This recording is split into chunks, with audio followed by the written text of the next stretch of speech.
Okay, so today begins my final month of actually playing this game, the beginning of the end, and it's going to be a permanent challenge as a grand finale, where we can either get to rank 50 for the first time ever, and if I do, I can end on a triumphant note, and I can always come back and make a mini-series or whatever, but for all intents and purposes, we would end on a triumphant note and get to keep my collection intact, or if I fail to get to rank 50, the series is still over, but then I have to disenchant or delete my whole account, or disenchant every card, and then I can't recraft with it, so like effectively the account will go back to how it was when I first made it, right? So you'll lose all my beautiful stuff like the dark matter dragon fruits and all these amazing things that I've gotten organically just from opening packs or just from getting event cards, right? Those are the only things I've been able to do. I haven't been able to buy, well, I haven't been able to craft them, or I haven't, bought anything with real money. So it's been a very organic, almost roguelike-ish, Nuzlocke, whatever you want to call it, just no crafting run where you have to kind of make the best of what you get.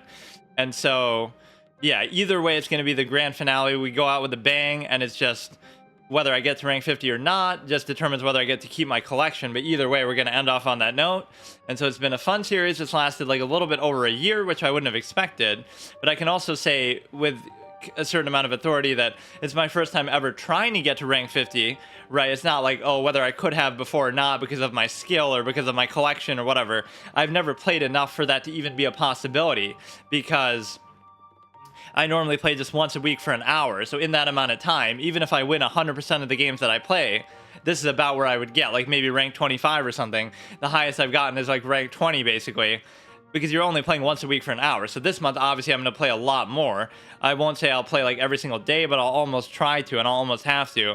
And it might have to be longer sessions. So those normal sessions where I play chess, when I have extra time, are going to have to be replaced with this. But again, it'll only be for the month. So it is an epic, good way to go out with a bang. I wasn't really sure how to do it at first. Like, I had all kind of theories about what the finale would be, but this seems pretty fitting. So I get one chance to get to rank 50 this month, and this month only, obviously this season. And somewhere it said like, oh, seasons can last more than a month, but ever since I played this game, it's always been 1 month, right? So it'll be like the 15th of next month that we have until, so like September to October 15th. And so all the formats will remain intact. So it's been a free-to-play playthrough from the beginning, so I haven't spent any money on it, and it's going to continue to be like that through this challenge. And it's also a no crafting run. I haven't crafted a single card through the whole run, and it's going to stay like that as well. And so also, it has been a first playthrough and effectively blind. I haven't looked anything up. I haven't watched anybody else play the game. Sometimes chat will give me advice here and there, but I generally ignore it, or a lot of the time it's just like, you should use this card that I don't have and that I can't get on demand because I can't craft. So even if I take that advice into consideration, there's nothing I can do about it, right? It's all up to the collection that I happen to have, so I have to make the best of it. And I might spend some time messing around with deck building, but I think generally what I'm using is fine. It's just a matter of repetition, and we're going to have to learn the meta decks and stuff now. Not that I have one myself, but how exactly to counter them or what exactly they're playing for, because I haven't really played enough to get in the rhythm of doing that, or I haven't seen them, or the matchmaking is kind of busted though, and it might come around in the other direction, like we're rank 10 and we're playing a rank 30 or 40. So now when I'm rank 30 or 40, I'll play a rank 10 and I'll feel better for it. Like, but the point is my collection is the same regardless, so it doesn't matter, right? Like, I have what I have. If I get some gems here, I can obviously buy some more packs, but that's pretty much it. I mean, we're at the point where if I can't do it with this collection, I'm just screwed, because this is the best we're gonna get. And the issue we might run into is when we start losing stars or ranks. Like, I could win at any rank. Like, I can beat a rank 50, I can beat a rank 40. I've beaten rank 40s before, which you might question, well, how I've even played them, because I haven't been over rank 20, but that's how the matchmaking works. But it's not that I can't beat them, but I might go 1-1, and so I'll win one, lose one, and you'll never get the win streak bonus, or you'll never make any progress, or you'll be sort of stuck in place. So that's the danger that happens, and the whole stale, repetitious nature of the meta, that I'm not exactly capable of building a meta deck because I'm lacking certain things. And then finally, there's supposedly hackers who have like 40 of the same card in their deck or something, and they just roll you over, so I've heard, but I haven't really experienced that, I don't think. So hopefully that won't be an issue. And so we have a case of what else do we have? Just like, I have some good cards, like double dark matter dragon fruit, and I have some legendaries and this and that. I just got like the Loco Nut last time, a Loco Coco, but the point is that it's still lacking the high-end, high-level synergies and sort of you know, I have some good pieces to build around, but I don't have the perfect optimal meta deck. So I still have to make the best of what I have. So let's see what we get here. I haven't really gotten gems from doing this lately, right? Like you get a couple of packs, which is cool. Oh, I didn't really want to skip that animation though. It's like, what, it forces you to open them here though every time? What if I want to save them and do a big pack opening later? I think I've said that before. Like, it doesn't really let you do that. So a lot of this is just extra stuff that I already have. Right, that's a 4/4. That looks like something for, yeah, give me another legendary. It was very fitting that the episode just before this, in anticipation of doing this, we happened to get a legendary just like that. And as a sign of how my collection is a little bit scuffed, we don't have a single deck recipe strategy deck fully fleshed out. Not one with any character, right? We have 8 heroes. So the only format that I'm going to change, like I said, it's been a free-to-play run. It's going to stay that way. No crafting run. It's going to stay that way. No advice run generally. It's going to stay that way. Blind first playthrough, right? But the only thing that changes a little bit is every time I lose as a hero, I had this rule, like every episode, if I lose as a hero, I can't play as them anymore. I'm going to say I can still play as them, but I have to play as every other hero first and lose as them, and then I rotate back. So I still am going to do that sort of permadeath rotation, but it's not going to be like once per episode. I can do it as much as I want, assuming that I even play that long in these sessions. But this gets +1/+1 when you play a plant here. Amphibious team up, kind of doing a disservice to the cattail yet again though, because one version of it's a 2/1 and one of it is a fucking 3/2. Like, that's one of the most badass cards in the, or badass plants in the fucking PvZ universe. This is when played, your nuts get +2 health. Amphibious 5 mana 4/4, very good. The Wall Knight's gotten a couple good things in the last 2 episodes, like fucking Loco Nut legendary, and so he's looking very good. I thought I already had this actually. Amphibious, when played in an environment, bounce to zombie. That's not really too good, like it's okay. And so, for some card text, like environment counts as like a height or something, or maybe it says that too, when played on heights or an environment, right? So it's almost like you sometimes think of the water and the height basically as an environment itself, but it's technically not. It's just some cards have that where it respects that as a, okay, wait. I was gonna say it shouldn't be rank 1. You always get, wait, what? That's not fair. I thought the act of getting to like rank 18 would give you a little boost, like where you start at level 5. What the fuck? I was even banking on that. Or maybe that's what it means by season. Like, it'll reset you to a threshold. Like, if you get to rank 20, it'll bring you to rank 10 or something. And so maybe that means the season? I don't know. Like, the season is over. So we really have to start from rank 1. I really thought you would have the cushion of starting at like rank 5. So we got a couple quests here. 20 damage to Super Brains. I don't know whether I'll even really do that or not. We've been sort of cucked about using Bad Moon Rising. So let's just add in the new cards and we start our epic journey where we're going to have to play the shit out of this game, which I don't mind, but just imagine being worried about not having enough time to play a fucking casual game that this is, but we will see if I can measure up to it. So stuff that I already have, I'm not too concerned about, although this for the conjuration effect, I can't really argue, but I guess that's probably good enough. This thing I feel like I rarely get value out of, right? When it does damage heal your hero that much. But I'll leave it for now. What's the other thing we got? Wait, that's it? I thought we got something new altogether with them. Yeah, Solar Flare and Infinity are the 2 kind of least favorite ones that I have here. I also went through and I tried to make little catchy names for each of these decks that I never bothered to do.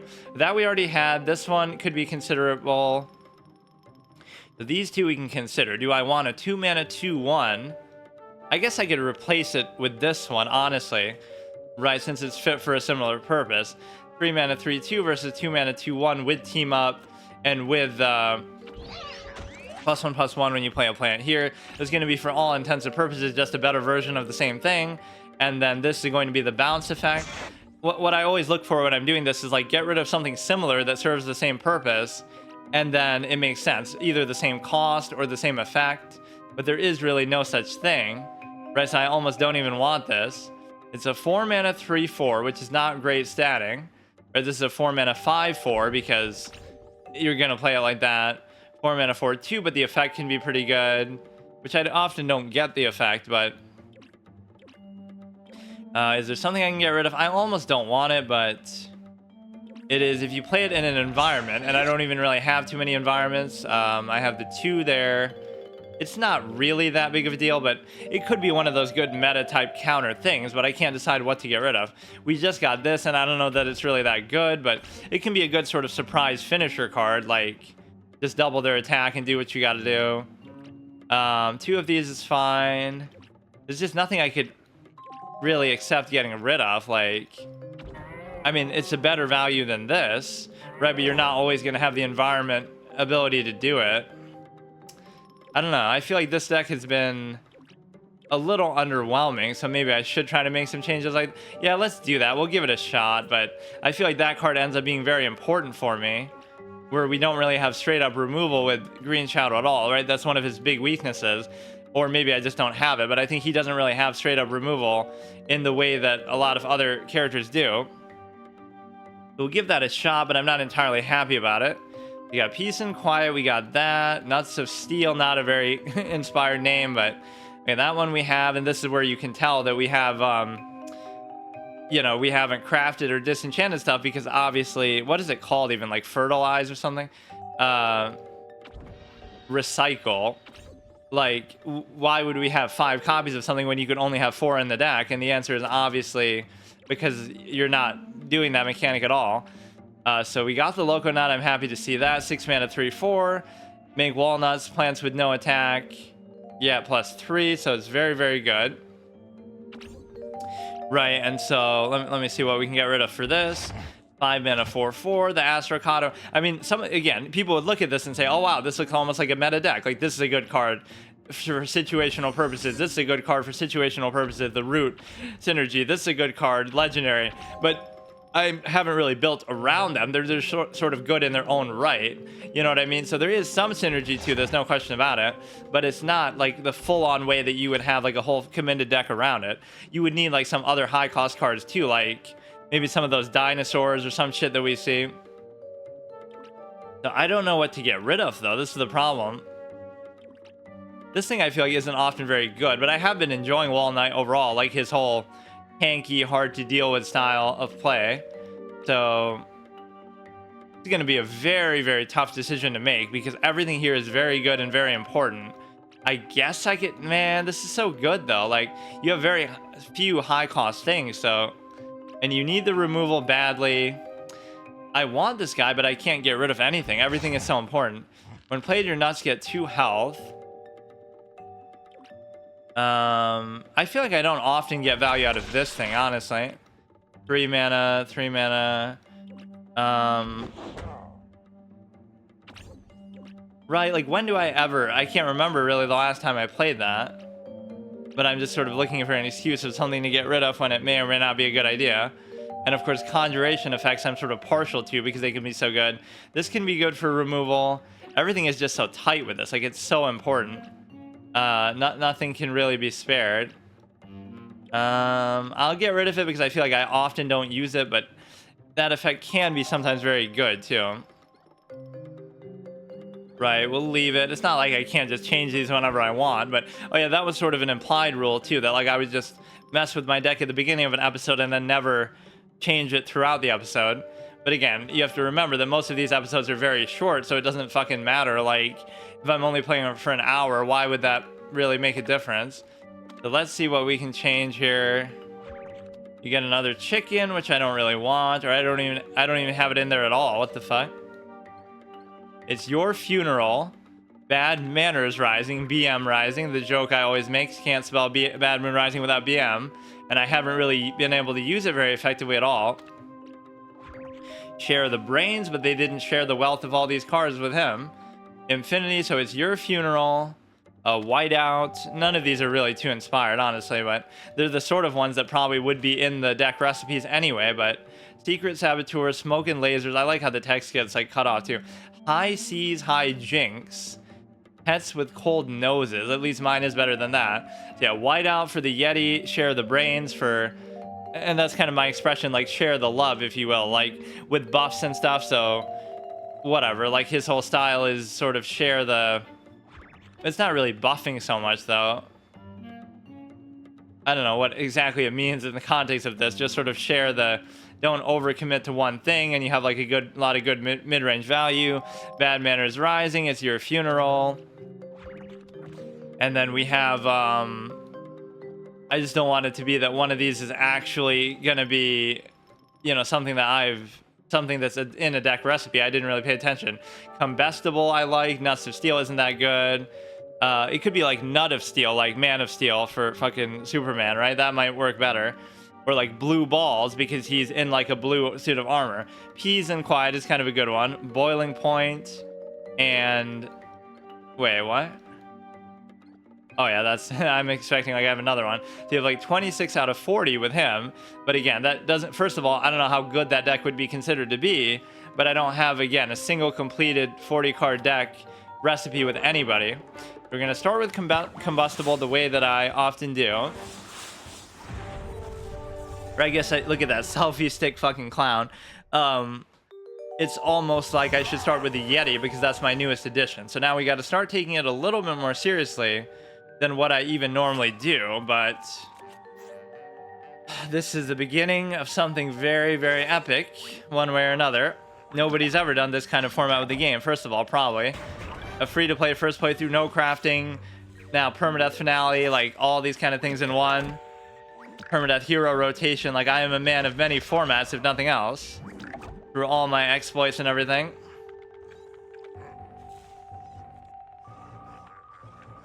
Base Cadet. I never understood what that expression means, but I guess it means like you sort of space out a little bit, like he's an astronaut, but you're a space cadet, like as if to imply, I don't know. Now again, we're sort of sharing the love a little bit, although whatever, right? So you're not overcommitting to one thing. That thing was low, so we try to do that to save it. And so now we have a pretty good board. We're getting in a little good amount of damage. And so all we have to do is sort of build this up, and doing that with that is very good, but we can do this first, I suppose.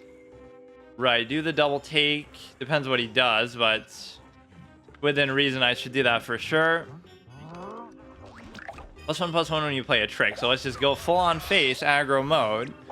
And let's see what he can do. Combustible has been one of my better performers. Like his plants, he maybe is the consistently best performer, even though I like Green Shadow and the whole Dark Matter Dragon Fruit. I often don't get to play it. Right, it's one of those like best case scenario type of things. If you get to play it, it'll be really good, but you don't always get the chance. Whereas here, you always get a chance to be the best version of yourself because all you're trying to do is go face, right? So it doesn't have to go exactly perfectly for you all the time. So we'll actually go with this and ignore what he's doing for the most part. But you have to end it quickly because then they obviously are going to beat me in the late game value, which is true of most of my decks anyway. It doesn't have to be this one just because it's aggro. It could be, you know what I mean? Like even with Wall Knight, if the game really drags out, then I'll lose to somebody who has a better deck and better late game than me, even if my goal is to sort of stall out. You know, that just makes it kind of very irritating to deal with, even though they are getting sort of clowned on a bit. In fact, I practically have lethal between these two, and you rarely see that happen in this game with the tricks being sort of the lethal situation. Now, the problem is I don't want to get too cocky with that because you are still going to have to worry about the,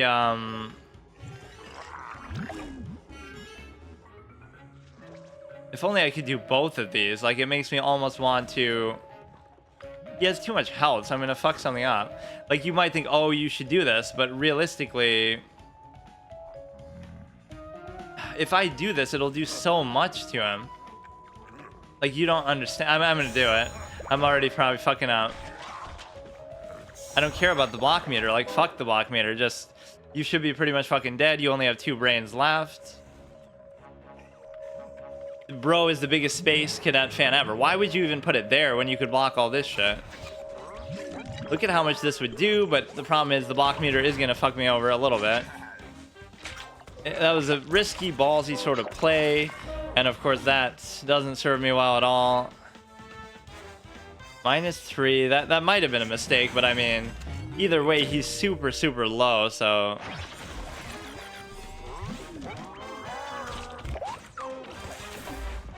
Double strike, gets +4. Right, you kind of... The problem with this is you're trying to move something, but you don't really have anywhere good to move it. In fact, you'll kind of fuck up.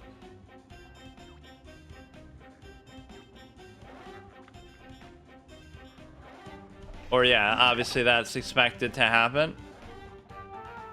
But you might get something from this that would actually be good too. Or I should have done the card draw probably first. This is a... When a mushroom is destroyed, deal 2 damage to a random zombie or zombie hero. That could be good in itself. But no, sometimes I move too fast or settle for simple plays that aren't the absolute best. And so it's like you could be a little more patient and... Wow, you could have almost killed me if you destroyed this one. You know, I feel bad for... Oh, shit. Yeah, you could have actually done it. The fuck? Damn, I'm getting lucky already. This is a rank 1 matchup. But I guess everything's a rank 1 matchup because the season just started, obviously. Literally today, too.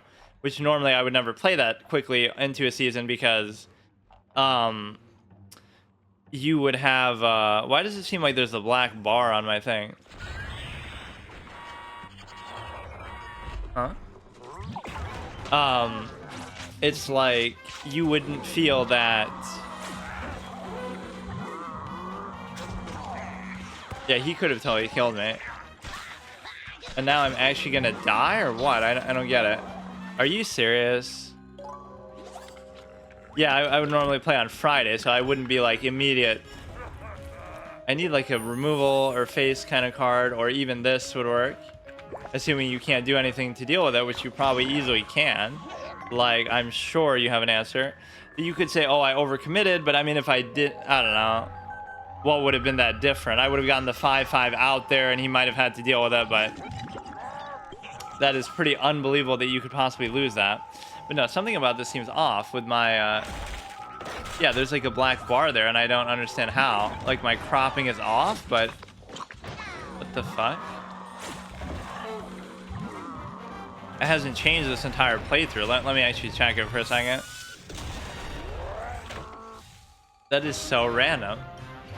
Alright, not a great way to start, but give me a second. Alright, that was a little annoying and random, and I swear I didn't notice it on any of my videos that I always go to edit and upload, so I don't know why it was off a little bit. There was like some black bar. It could be something with an update in the game that did that, or it could be... You know, I don't know. I should explain all my moves very instructively, too. Like, you don't want card draw in your opening hand because that's way too soon, especially with this type of deck. You just want to burn through it, and then if you... Arguably, you don't even want card draw in the deck at all, but sometimes you do need it to try to finish them off, I've found. But, you know, you certainly don't care about that in the opening. I do have this penchant for keeping sometimes higher cost cards than maybe what you would expect.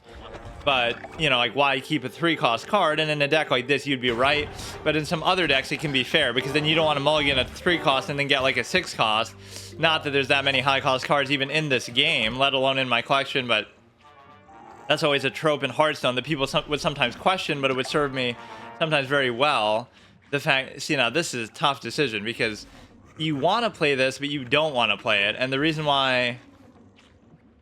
is because you'll miss out on the little conjuration, the leafy synergy, and so therefore it can be a little bit tough. But let's see,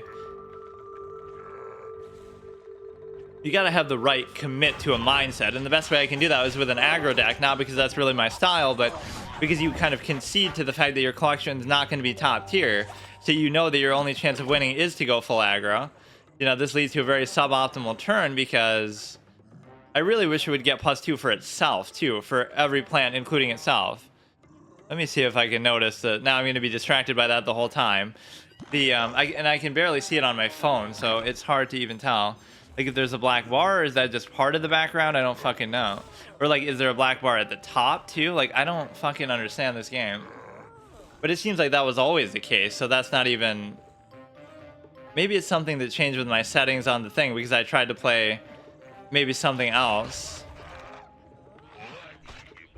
But that won't even die, the thing. Yeah, like, what could I have done that would have changed it? I'm so confused. Or maybe I've just never noticed that in my whole life of fucking playing this, that there's a black bar at the top. I've never really paid attention to that. There's no way. I guess for me it sort of blends in, because I'm seeing black bars on both sides, but you're not because I put the little overlay on it. So it would be hard to sort of distinguish that. Let me actually check. I'll go to like some other video of this and actually try to compare it. You can deal 2 damage, which arguably you could deal to the face right now, but that's fine. Or wait, would that bypass it if...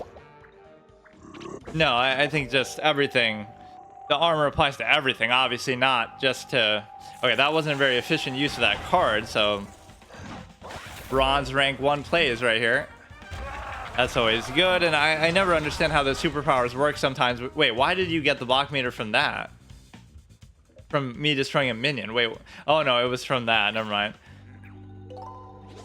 Okay, we got 3 and 3, 6, or I might use some removal. It would be worth it, but I don't care. Like, I should just win before that happens. Or again, you should always do the conjuration effect first in case that might have changed what play you would wanted to make.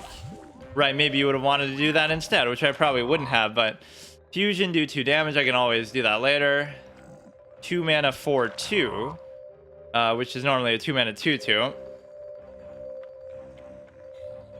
Troy with 4 or less. He's using his stuff very inefficiently, right? Like even that fucking pass removal wasn't really worth it on the 4/3. So he's already pretty low. So he's actually dead. We can just end it right now. That's literally it, unless he does something to heal right now. So we've had 2 games in a row that could have ended by double berry blast, basically winning by a trick, which I don't like. Winning by tricks, I like to win honorably, but no, it's like, or you know, you could get fucked by the block meter, but I'm gonna still try it.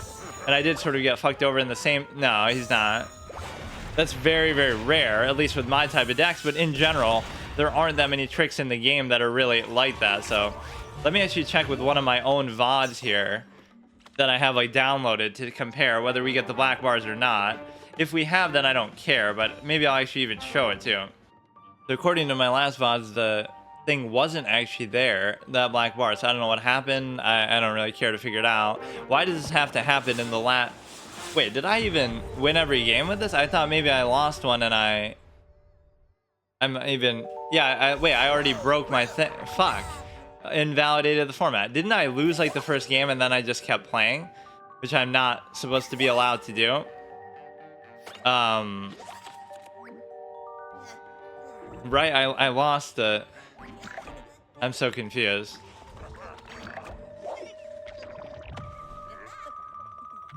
I lost the first game, then I'm supposed to rotate.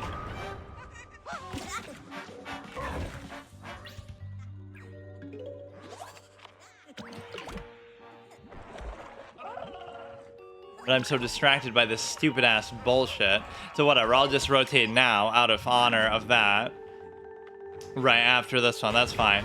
But that might be one of the first times I've ever done that. So I accidentally played, because yeah, I did the berry blasting and then I ended up losing the game because of it. Right,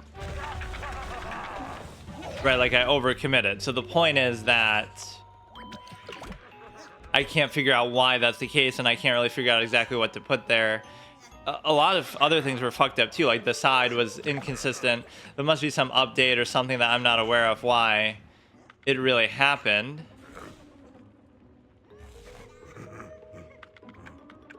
You could put something there. I don't know if that was really a worthy turn to play that. Like, it's an okay environment, but it's a little bit too slow of a play. I would have rather done that and that, maybe. Yeah, today I should at least get to maybe rank 5, and then, you know, I'm getting already distracted and thrown off. So there is a black bar at the top. You might say, oh, crop it or something, but I don't know how to do that because I was trying to move it up, but then by moving it up, you would fucking... I guess it doesn't matter. Nobody really is going to care. But I don't know why. I love this. Like, I've been doing this for a year, and now in my moment where it's actually a big deal, it's suddenly doing that. Like, it makes no sense. What the fuck does that have to do with anything?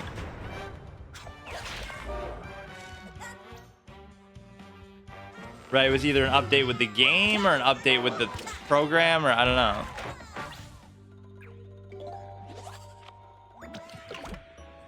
Now, this would be good, but... Mushroom would team up. I mean, it is good.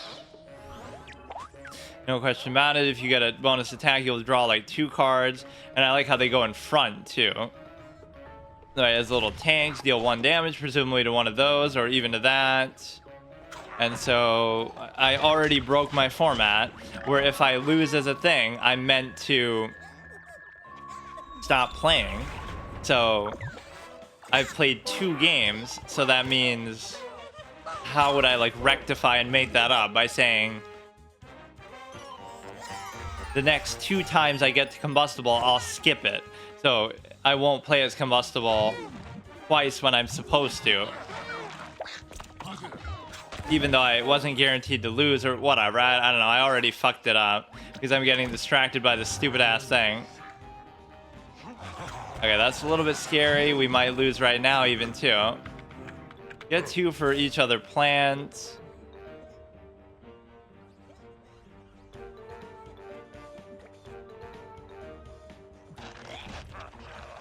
A little bit frustrating for sure.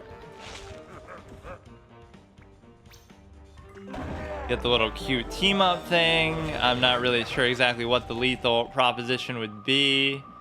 How does that work? Like if you play it with that lane, it wouldn't let you, or it would override the teammate and not let you do it. If only team up worked more sensibly, like this mushroom kills that, and then this one hits you in the face. But in fact, that wouldn't even still kill you. As a bonus attack, okay, we just win the game.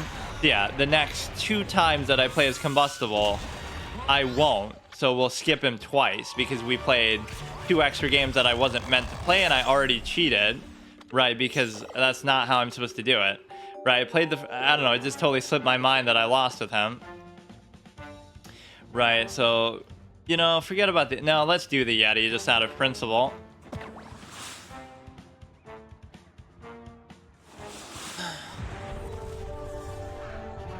Okay, level 5. That stupid ass black bar, man. I don't know what the fuck to do about it. Played here, gravestones, that's fine. There's an empty dead turn 1 play. Nothing else here is very efficient. That's a relatively new card that I got. Makes no sense though how that randomly happens. Yeah, I don't know what else I could have done on here that would cause that to happen. Maybe just the simple fact that you have I had played like some other thing like Warcraft Rumble, but I'm pretty sure I played this since then. After you play a pet gets +1. Okay. Deal 2 damage. Now, wait, how does that work? Okay, we'll still do it. Never mind. Or it overrode it, but normally with a gravestone, there's some weird interactions with gravestones where like it makes you invincible if you decide to, you know, if you decide to play it a certain way, like do it in the middle or something of combat, you can just absorb the hit, basically. The gravestone, why they don't just do that all the time, I don't know. All plants on the ground. Okay, we gotta wait.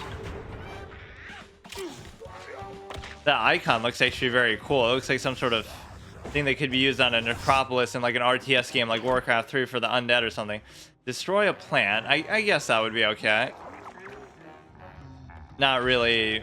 That might be the first time I've ever actually used his effect, or maybe even used him, period. I can't remember. He's also amphibious, or no, he's not. I don't know why I thought he'd like ride that thing over the fucking water.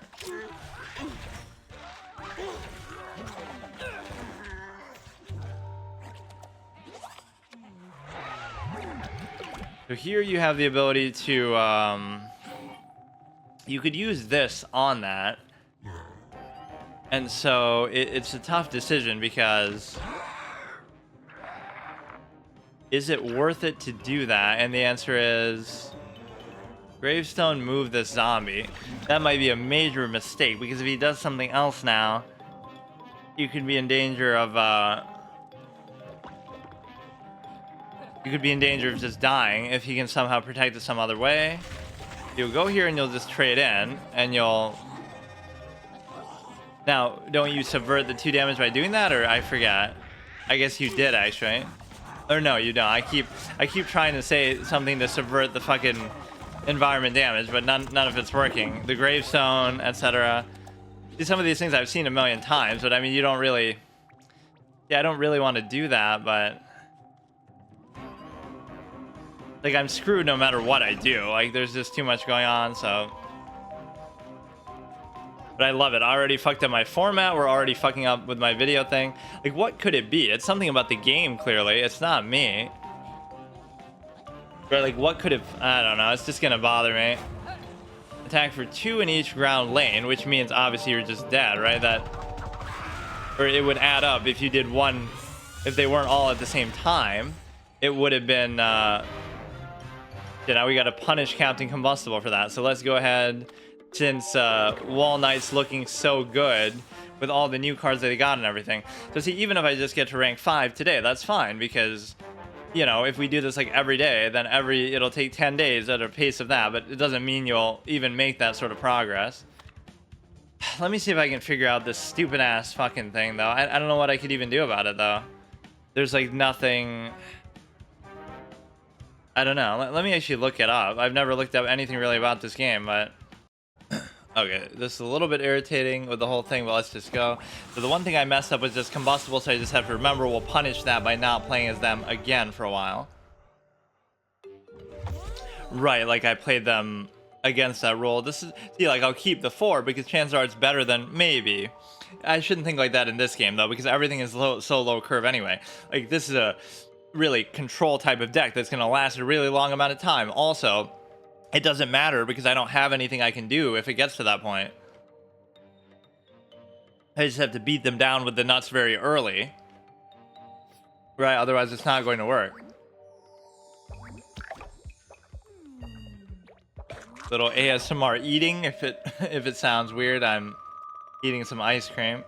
It's always annoying to stream when it's so hot because then I have to leave the fan on and then that might fuck up the audio, but I don't think you can really hear it anyway. Yeah, let's take this really seriously, but all I'm showing with this, too, is that I can commit to playing something on a regular basis, like the same game over and over or whatever. And the reason why is because, man, I really wish you put it somewhere I could do that. See, like, you shouldn't do that because it feels like a waste, but also, this is a defensive deck, so I can't. I'm treating the nuts like I'm going aggro, like with the Combustible, but how can you play like that when...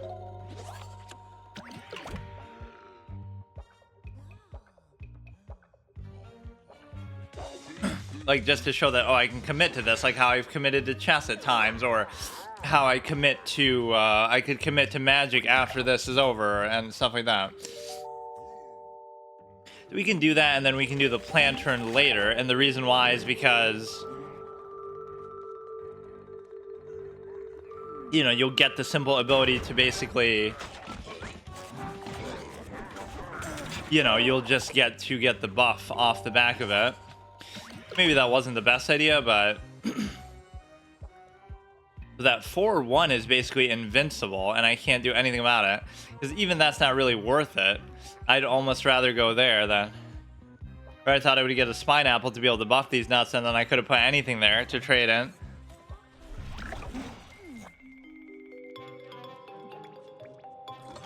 You know what? I will actually ignore it, as dumb as this seems, because... Now it makes its attack -1, so it starts healing him.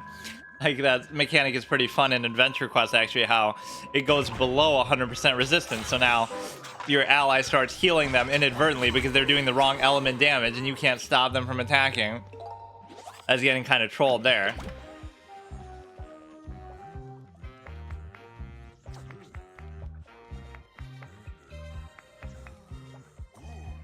We're playing a lot of rank 1s on the nose, but that is just because the season just started. So maybe this is your best or worst chance to do something because you get to... Now, like, I have the other 2 mana, but for what, I wonder? I don't know why I'm doing this. I'm letting myself take way too much from that 4-1, and I don't have, like, an efficient way to get rid of it. Alright, like, we tanked it for 2 turns with a Water Chestnut.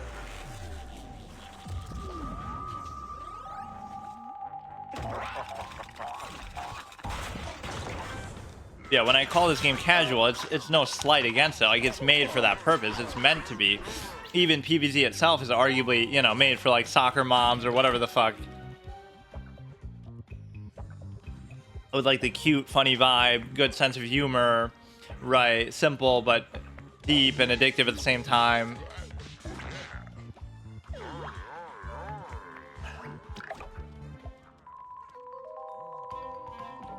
That 1/1 is going to be of no concern here. We do have our little ice block play.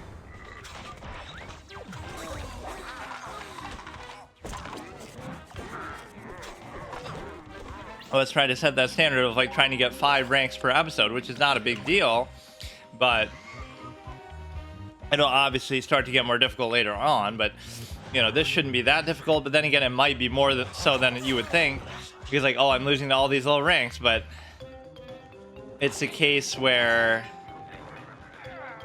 I don't know,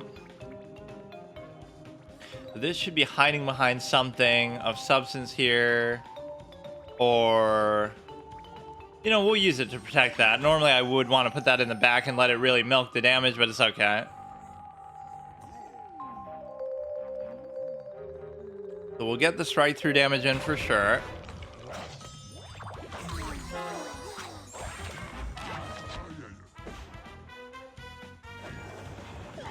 So he keeps putting the 1/1 there that can't do anything, but I mean, obviously it's not his fault. Like, you can't really play around that. I love how much damage you get in from the Disco Nut itself. This is such an amazing, awesome card. Now I could ice block even if I was about to die. Certainly no reason to do that. Oh, he should kill that, but he didn't even play it on, he couldn't even play it on the height. Now he should die just from the nut damage itself. Yeah, that in itself will practically kill you. But I guess it does it sort of all at once, or how does it work? He's still kind of doing it even as he's going through his superpower. That was weird, like the way the animation continues on.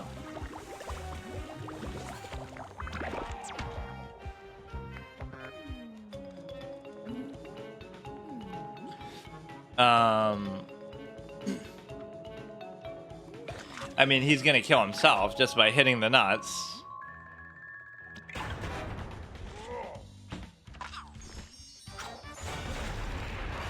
You busted my nut, haha, right over your face. And it is face damage technically. But no, I mean, I can go further than that too. It's not like I have to set a limit to. Yeah, Wall Knight has really come together in these last couple episodes, or at least, I mean, he's gotten a lot of good cards.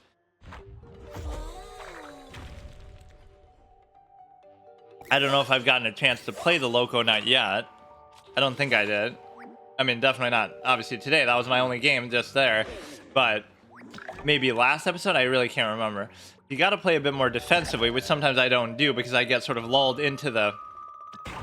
I always play Captain Combustible first, and then I start playing everybody like that because I forget that I'm not playing as him anymore.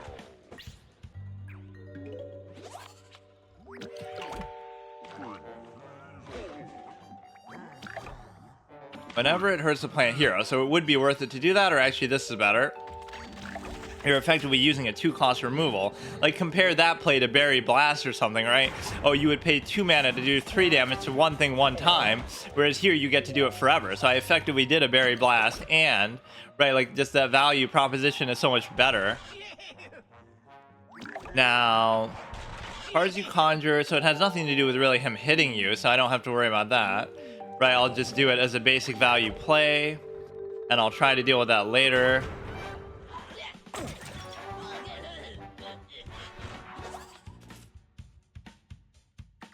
Only thing I don't like about this guy is that he doesn't have team up, but maybe they would feel like that makes him too overpowered or something. Which it really wouldn't, but... We'll do this, and then we'll set up for an excellent Pineapple turn play next turn. Pineapple turn play. Pineapple play next turn.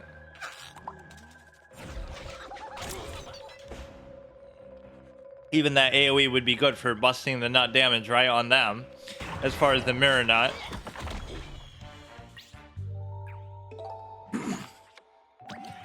You can do that, that's still decent value, and oh, I can even get rid of this, whatever it is, which is probably not that big of a deal, but see how hard it is for me to get rid of something basic like this, though.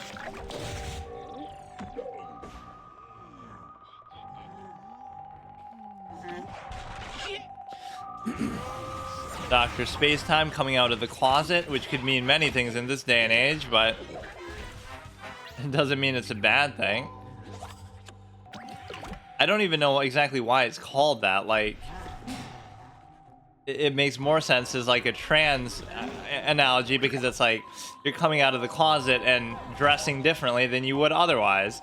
Not that there's anything wrong with that, but should I even do that? I guess I will, because it seems a bit premature, but whatever. Oh shit, another Dr. Space time, but their hand is sort of burnt out, so we've already sort of survived the best that they have.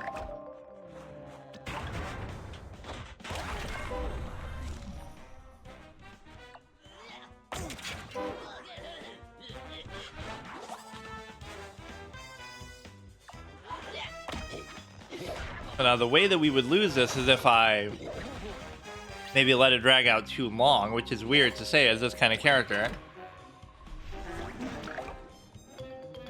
Like, that might be worth it to do that, because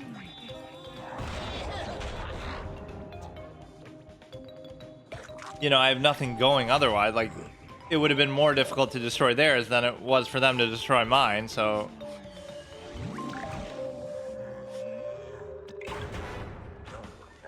and they get sort of too much infinite value out of that shit, like the Dr. Space time and stuff.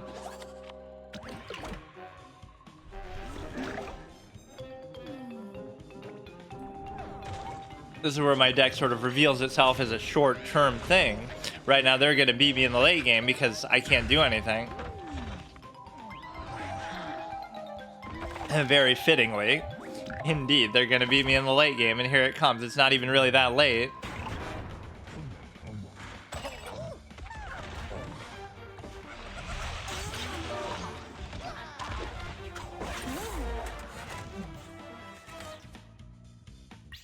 So we can survive like another extra turn there, but it's not like we have really a win condition, because look how insane that became after a while. So I still technically wouldn't even die, but I'll just do it anyway, and then, but there is really no win condition here at all. 3 or less. Yeah, I'll get some face damage in there. That's really worth it.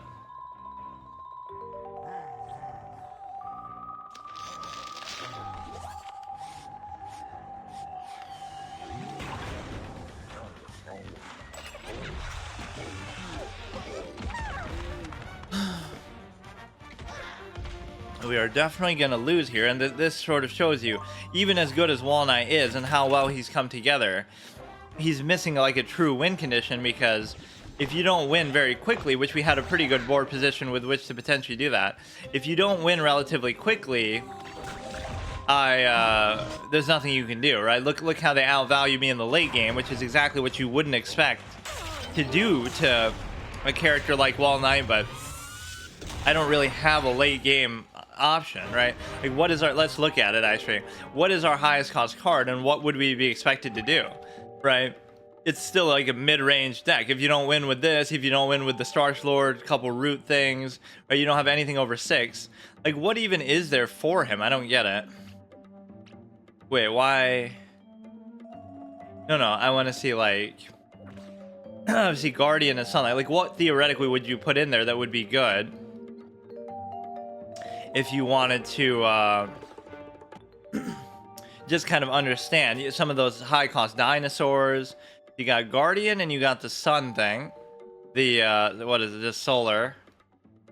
Okay, let's see what you'd put the pumpkin in there. Like, what is a good high cost card? This is actually amazing, and I wish I almost had it, right? Because you could get to that point and then you could just win the game off the back of that, similar to Bad Moon Rising. This thing would make a lot of sense because it'll heal you like crazy. This thing isn't anything too special. This thing is pretty good. Yeah, you need stuff like this, really. Right, and there's nothing I can do to make that happen. 4,000. Even if I did want to craft, right? That would be very... I wouldn't be able to make too much stuff anyway, even if I disenchanted my whole collection. But I guess what I would do, if I was allowed to craft, which of course I'm not, ever, but I would disenchant my entire collection except for one hero worth of cards, and then make, you know, some optimal thing for that. And that I probably could do enough. This thing, yeah, see, having this guy, this guy, this guy, this guy, this guy, maybe not even this guy. It's an event card, destroy a zombie here with 4 or less. But even the event cards you can still craft, right? So The Guardian, what else do we have for Guardian? You have this thing which sometimes gets out of hand, or maybe that's not the same one. Dino Roar gets +1/+1. What do you really have? Like this is good. You really don't have too many high cost things that make little buddies here next door is healing stuff. Gravitry looks like when a zombie is played, move it here. So yeah, any and all of those would be very good to suit along the lines of the thing. Now let's not forget that we just lost there, so don't fucking fuck up again.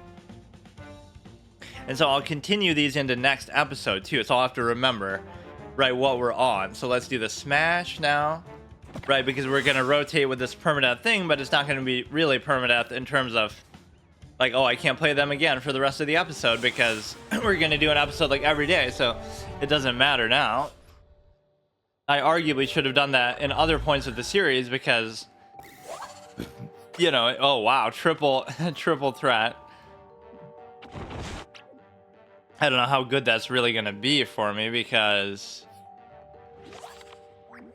you know, it's a little redundant, but it's still good.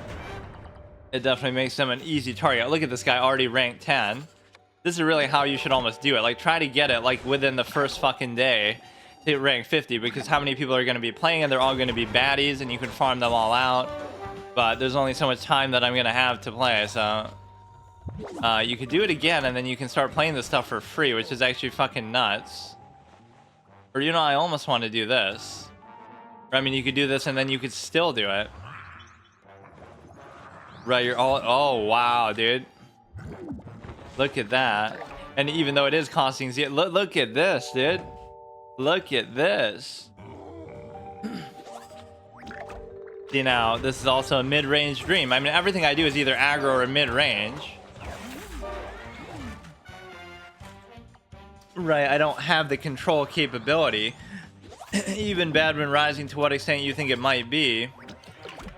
Heard make a mystery egg, have frenzy. Like, I almost don't even feel the need to do that, but it is okay, I guess. Right, the problem now becomes just the space on the board. I almost fucking can't really do much about it.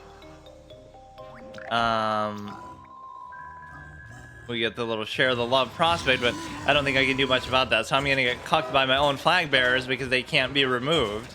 Right, so now I can't play anything. I've mucked up my own board, but it's a good problem to have. So you could use that on there. I don't really care, but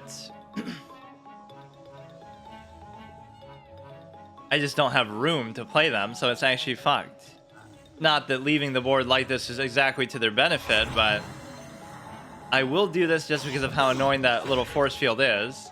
Why do I feel like it was more gray than the grass we got here? Oh, okay. Oh, this is like my mindset, like anti-spell type shit. Where not only do you make it immune from taking damage, but it also is immune from even being targeted or tricked. Right, so that I kind of do like. But at least we subvert the issue of not being able to play anything. So, I mean, this one started off with a bang, but I might still lose if it drags on too long. See, it turns a good thing into a bad thing just because you muck up your board so badly, but he is going to be sweating still. Like, he kind of knows what he's doing, but I think we can handle it. The finest 95. Only clowns have numbers in their name, wink wink. But I don't technically have a number, I have a word that is a number. Like, it's different than... Yeah, the force field just makes it unplayable. Like, I can't do anything. Fun and interactive game. So we'll play... I guess we'll do this and keep getting value from the Yeti thing. And then we can play that, obviously. 0-2, but can I actually play it or what?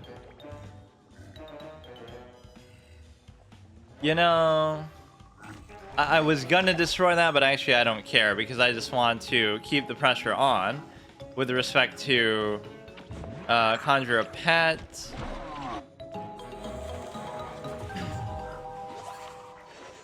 Alright, that's very cute, and oh no way. Okay, this guy's using some mad shit, but he's also gonna get pretty low, or not this turn, but now what do I do, man? between this and that, you would almost just win the game automatically, but like I should put something here just to block. So he'll destroy everything there and next door at the end of the turn, so why don't we just do this then? We'll just do those just for the fuck of it, and then you don't even have to worry about anything. So this is just the amount of damage you should do should be substantial, especially with the 7-8. I'm actually gonna lose, man. I'm actually gonna lose now. Like, we're facing some kind of meta mad shit that I'm not used to, bro. Like, I maybe should have just done that, but I don't care about these other ones. And you didn't even need to do that, well, it was gonna die at the end of the turn anyway, but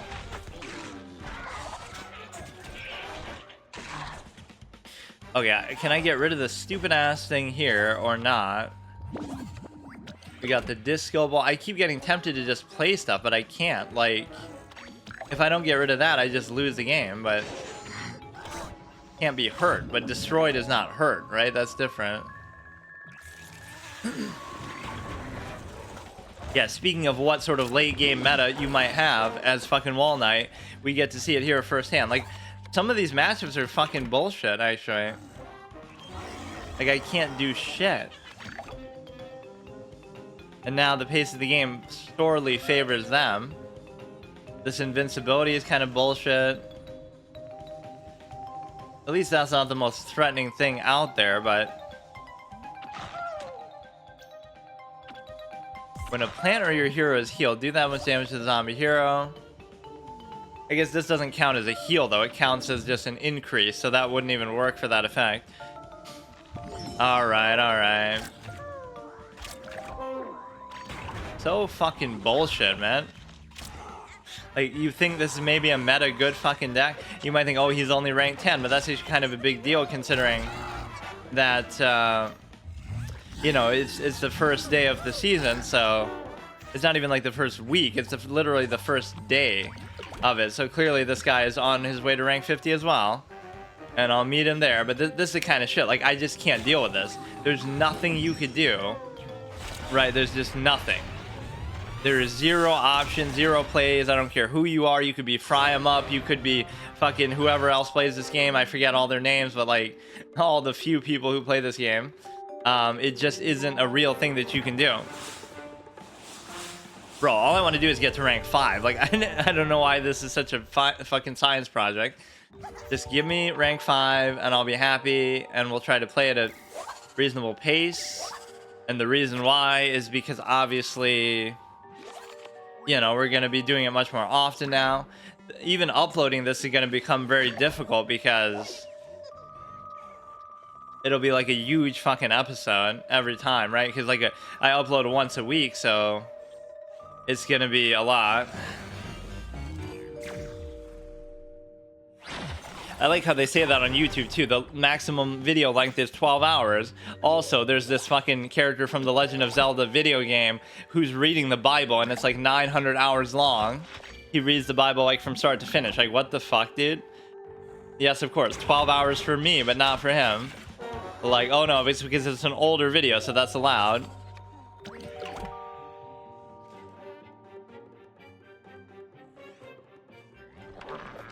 It's like fucking hilarious. Like, oh no, it's not like 15 hours or something. It's literally an eternity. Okay, this is one of those unfair bullshit kind of things where you keep getting it for free and there's not much you can do. This might actually be almost worth it, but you could just do this, I guess. The 2-4, everything's okay. You gotta end these games relatively quickly, though. That's the whole lesson to be learned. Like I said, I'll skip Combustible twice, as much as that irritates me, because I fucked up and gave him 3 games in a row when he only deserved 1. Because of the whole thing. So I can't believe I'm starting this and I'm already fucking up my format. But I'll treat that like we lost one, we won one, then we lost one. So it's really like I only gave him 1 extra game because... Right? I'm pretty sure at least I won the second game. So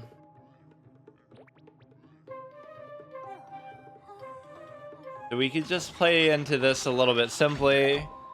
And we could obviously You got to play this one a little bit sort of mid-rangey, but again, we sort of burn out, and I can't deal with the late game value that you may or may not get.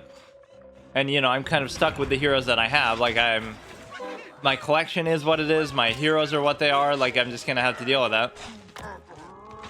Although I'm not upset about my collection. Like, I think I've gotten a pretty good, you know, I've been pretty fortunate with it, but it doesn't mean that...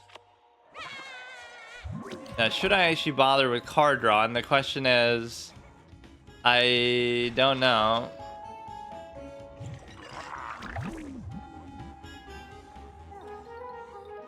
Seems like a weird time to do it, but I don't have like a ton of plays to really make, so go like this. I haven't had a good three-peater in a while. I always end up with the fucking,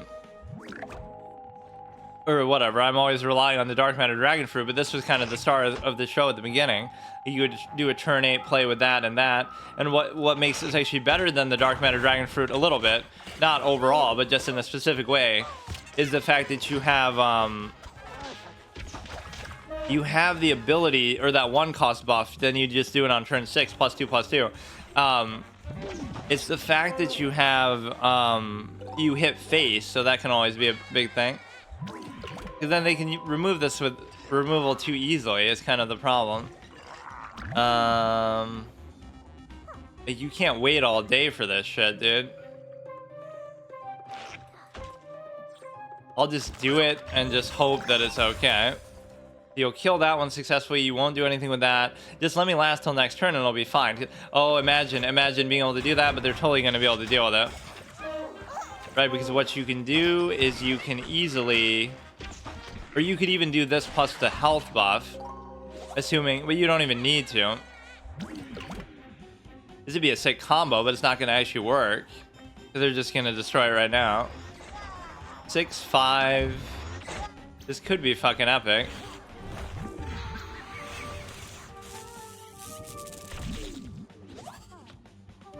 I mean, that's a little bit of an overcommit. You don't need to go that far. There's an 8/8, so it'll kill everything, and including their fucking stupid face. And apparently they can't do anything about that. Right, like that. That is a pretty valuable hit. No block meter, so now you're in very dire straits, but so am I.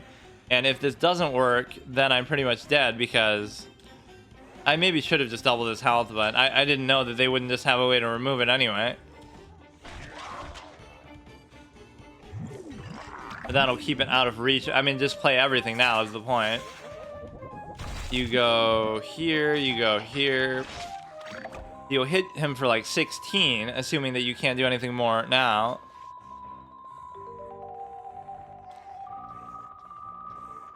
You can play a zombie, get 2 this turn, but I mean, now's not really the time to do it. You pop the stupid ass block meter, just don't have a way to heal, or to... Even if you heal, you're still dead. You have to destroy this, which you can't. Okay. You get a signature win, at least with the three-peater for once. It's one thing to win with the Dark Matter Dragon Fruit, but again, you don't get that sort of... You don't get that sort of value with respect to the hitting of the face, which is, again, it's a small price to pay. Obviously, it would be way too busted if you could do that, but here we go. Now I'll even keep it just for the sake of whatever. No, it's just not worth it. Like, normally I would say that, like, oh, you're sometimes going to be craving it, but it's just not really a big deal. Yeah, let's try to get to rank 5, maybe even rank 10 if I can. I would have been able to probably if I didn't get cucked by the stupid black bar so long that I... Whatever, you're just gonna have to deal with it. I can't figure out how to get rid of it. And it only seemed to start happening like last episode. Right. I looked at like my 2 weeks ago episode and it wasn't like that. So something must have changed, but I don't know what it is. Or we're just gonna farm the same people over and over because there's only so many people playing at this exact time, or the same bots over and over. That's it. Once I get to rank 50, that's what people say. Oh, it's only, you only did it because they're all bots. You get the leafy synergy for sure, and so I'm happy with that. This is Mole Kale, whenever each other plant transforms into another plant that costs 1 more, which sometimes might not even be that good if you have buffs and stuff going on. Right, it'll end up being worse. We got the Leafy synergy. Okay, they did quite a bit there. Wow. The fuck?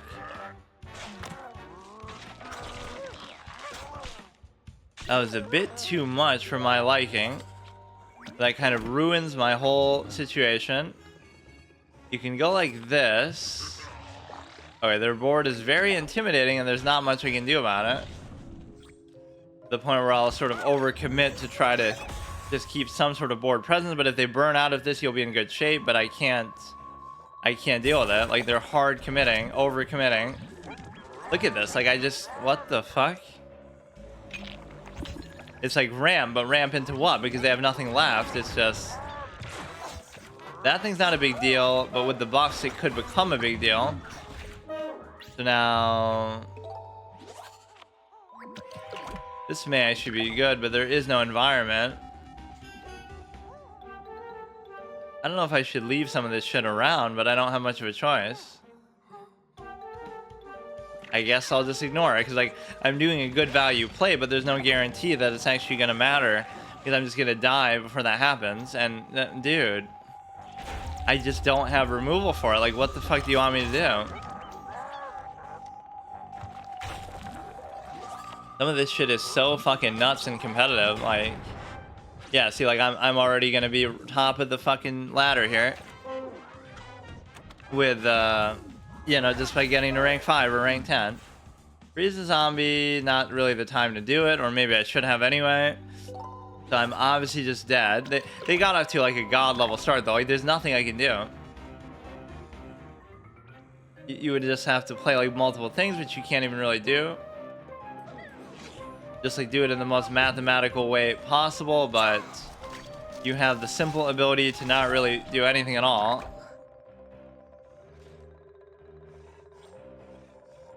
I mean, whatever. You're gonna die no matter what.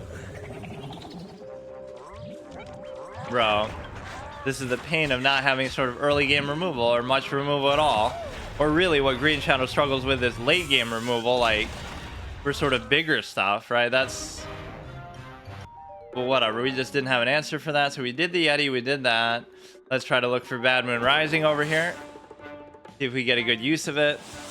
I almost want to try to get to rank 10 just to sort of show, look how seriously I'm taking this.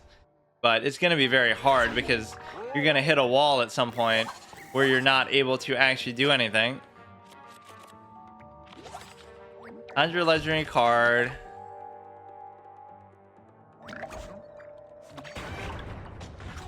Yeah, look at me actually try-harding in a casual fucking mobile game, but this is what it's going to take. Get the little pool shark who is not amphibious. When they heard the plane... Oh, I'm stupid. Why didn't I... I should have just done that. And he's stupid too, because like, why wouldn't I just...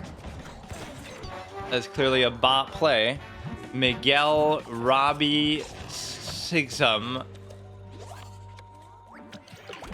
Okay, or you know what, you can actually do that. And then we'll see what we actually get if we can actually play it. We can almost play it. The Dancing Whirlindas from fucking Luigi's Mansion over here. That's good, that's good. Now if you play something there, you can cuck the chicken over. Or rather, you play it here and cuck the chicken over there. And this card I almost just got for the memes of the phallic imagery. The, whatever, the fucking... As an event card. He always skips leg day. All your cards do double damage. I don't know whether I should really do that or not, though.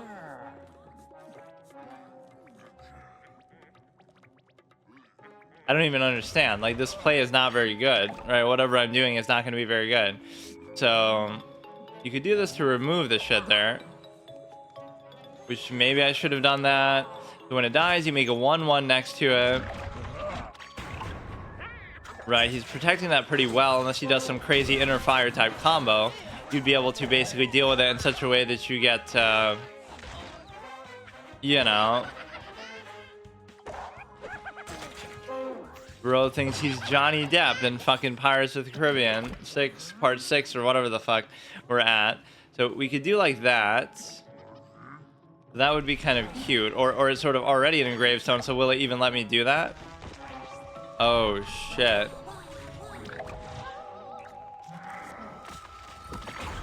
Everything does double damage anyway, so for now. But everything attacks using their health, which didn't really make too much of a difference for me anyway, but...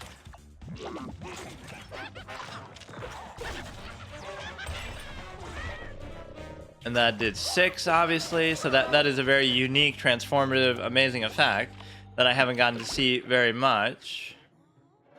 Or actually, this won't really be able to do a whole lot. Or no, it will, because you'll hit for 5. It'll die, but it'll hit for 5 through everything. Oh, shit. Okay, we'll do that. We're getting a lot of these tight, intense matchups that don't really go my way in the end. But they're down to fucking 10 already. We'll get the 5 and we won't survive. Move a plant. This will still hit you for 1. At least we got rid of the block meter, but I've kind of lost my whole collection too. I mean, with some of these things it can help. Like now this again. Oh shit. You know, should I take a chance? But it would probably be worth it. Whatever shit I play is not going to matter. Let's just go for Bad Moon Rising here. And it'll also scare the shit out of him. Like whatever we get from this. I forget. I forget what we get from this because, like, if it's not amphibious, would it have to be amphibious or what? It's a gravestone. I guess that's not amphibious. This can't be hurt this turn. Everything gets deadly. Oh, you're just dead too. I'm acting like all the effects. Like, or wait. Oh, okay. Never mind. But the deadly still worked. That's kind of a fun interaction. Shit is happening so fast I can't even keep track. Draw a card for each zombie. It certainly was a game-changing play nonetheless. You can do this, or you can also do 3, 6, 7, 8. We should do it like this, but I don't have enough room to put all this shit anyway. An environment, freeze a plant, and also hurts the plant hero. Do like that. So you could just die to the stupid ass thing in the water, which it seems like, oh, it's flying and stuff, so it should be amphibious, but not legal, not space legal in 35 different galaxies. Man, this guy just won't go away, bro. This guy is like invincible. Oh my god. But no, that was a clutch Bad Moon Rising play. Oh man. Oh man. Bro, you're still dead. You're still dead.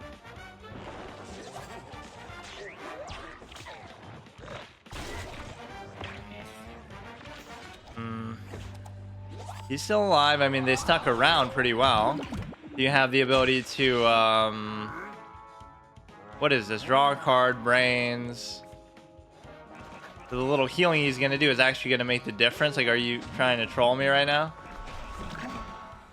Or why am I playing so defensively anyway? I should have put it there and then... Okay, dude. Exactly as planned, so at least we subvert that, but I'm about to just fucking die, too. Right, like, I'm not going to last long enough to even win this. It's so insane how, like, you're just getting outvalued by better cards, like... now you'll get rid of this too. Like, I just can't do it. Like, you can just tell. Even though they're down to 3, maybe I misplayed something a little minor, but make another Gargantua. Can I just like last out one fucking turn, dude?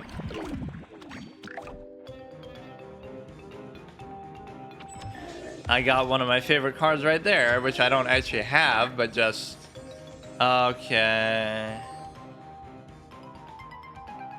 You could get something good from that that could make the difference, but you more so just want like a trick that's going to finish them off somehow. Overshoot could have done it. I don't know why I even did that then. Because you're going to die to the Wall Knight thing itself. You gotta be joking with some of this stuff, man. Or even just a strike through. Like, that's really unfair. That's not a fair matchup. Like, clearly his deck is far better than mine, right, in every way. So let's go through. We got Solar Flare over here.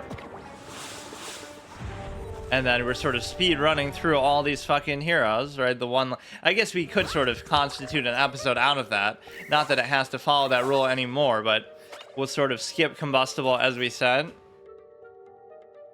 multiple times to punish my little mistake there. So we'll do this, and then we will do Infinity and try to get to rank 5 within that context. I really should be able to. Right, I've never taken it seriously at all, and obviously in the whole month I would only get to like rank 20 at best. And I forget exactly at what point you start losing ranks or you don't get the win streak bonus, but either way, we have to do it. And I don't know if there's like a legend rank 1 type of thing, like once you get in that tier, like what happens.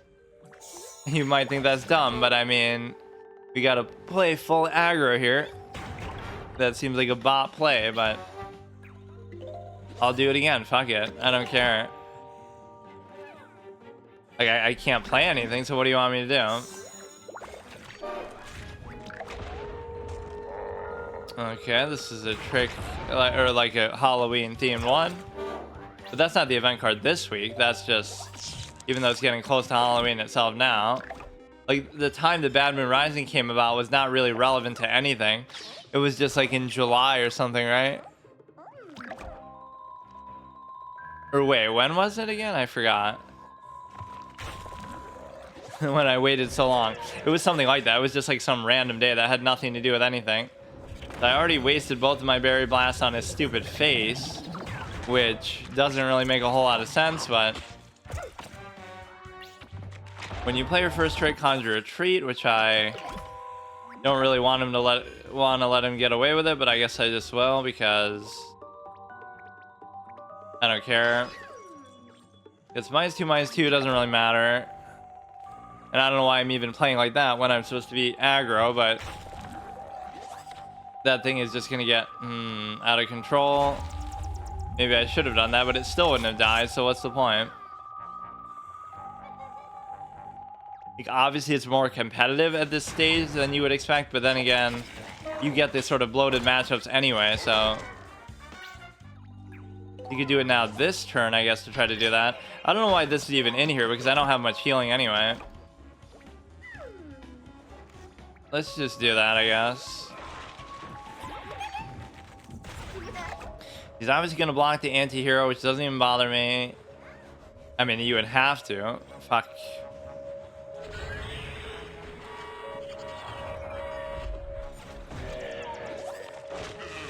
Tommy gets +1/+3. Okay, you're just gonna fucking live off that the rest of your life here.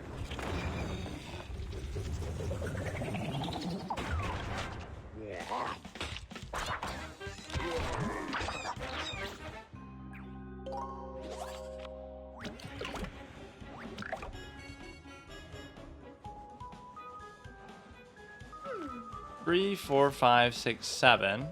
And so you have the simple ability to never kill that or it's gonna go here anyway, so it's like, this is so dumb. Or, oh my god,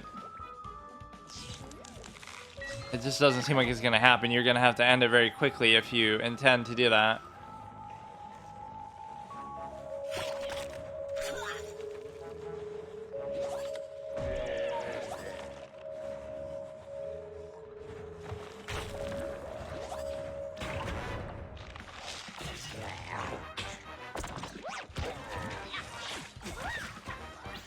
Now they're down to 2, but with that awkward block meter thing where it's full, but it doesn't trigger. And then, oh shit, you can actually... I don't get it, though. You could finish him off with that, but, like, how? Bro, this guy stood the fucking test of time, though. He survived the whole game. I don't fully get why that happens, or... It happens sometimes organically, too, like, without any special card effect. Right, I swear, it just sometimes... Does a bonus attack? Okay, dude, okay. I could theoretically finish you with that as long as you don't heal, which you probably don't seem like you are going to do that. And so we've had a number of games, actually, that one episode where we won just with this back to back to back. Not that it was really because of this, but that should literally be all it takes, unless you heal. Okay. Really weird way to win the game that almost feels like a troll, but I'll take it. Even as much as I trash talk Solar Flare, sometimes it can be good. I mean, it's sort of like bootleg combustible, where you get to rank up, you get the 100, everything coming together. We can open some packs maybe next time. I should maybe not disrespect the ramp aspect of it so much, like, you know, the whole sun generation into, but if you're playing like aggro, you don't really necessarily want that even.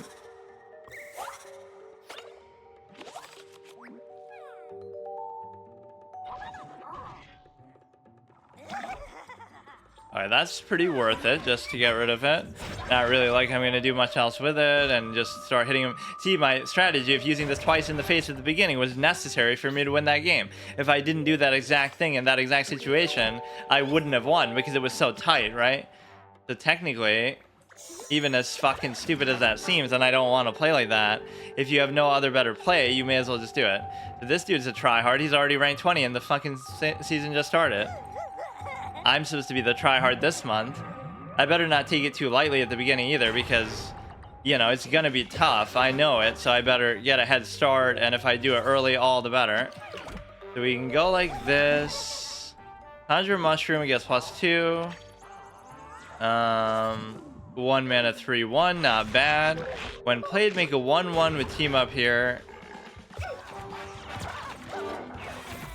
You know, shroom for 2, like room for 2, haha. Like, some of these fucking puns, man, they're not bad, but it's just like, it gets a little bit almost exhausting at times.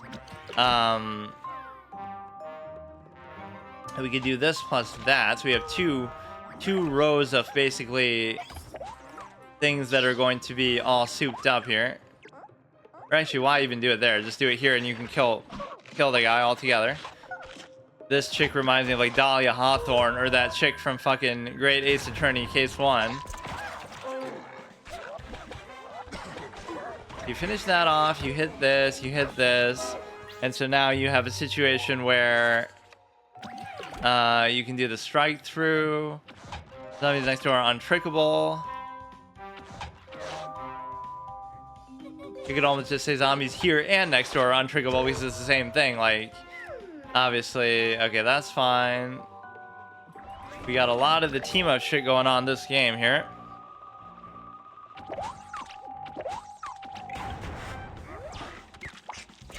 There's like some kind of long tongue twister you can do with that. You know, pair a pair of pairs. Pairing a pair of pairs. Like, pairing means like cutting them. And then a pair, meaning 2 of them. And then pairs, obviously the fruit. Preparing a pair of pears to pair. Okay, that may or may not be a good decision, but we have the team up precedent. So if you try to play a team up on there, either it won't let you, or it'll sort of override it and it won't do the effect, or I don't know. Because you have the ability to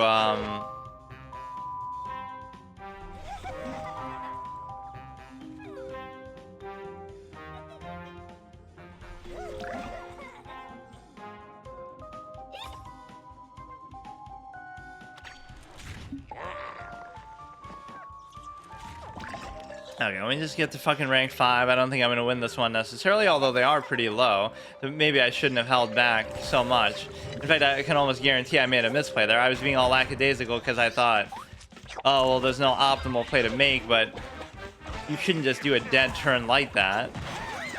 Right, when they're down 3, I could have just killed something and just won. Which I should still be able to win, but just give me something I can actually fucking play. 2, 4, 7, or 2, 4, 8 would be fine. If you made at least 6 turn, 6, draw a card.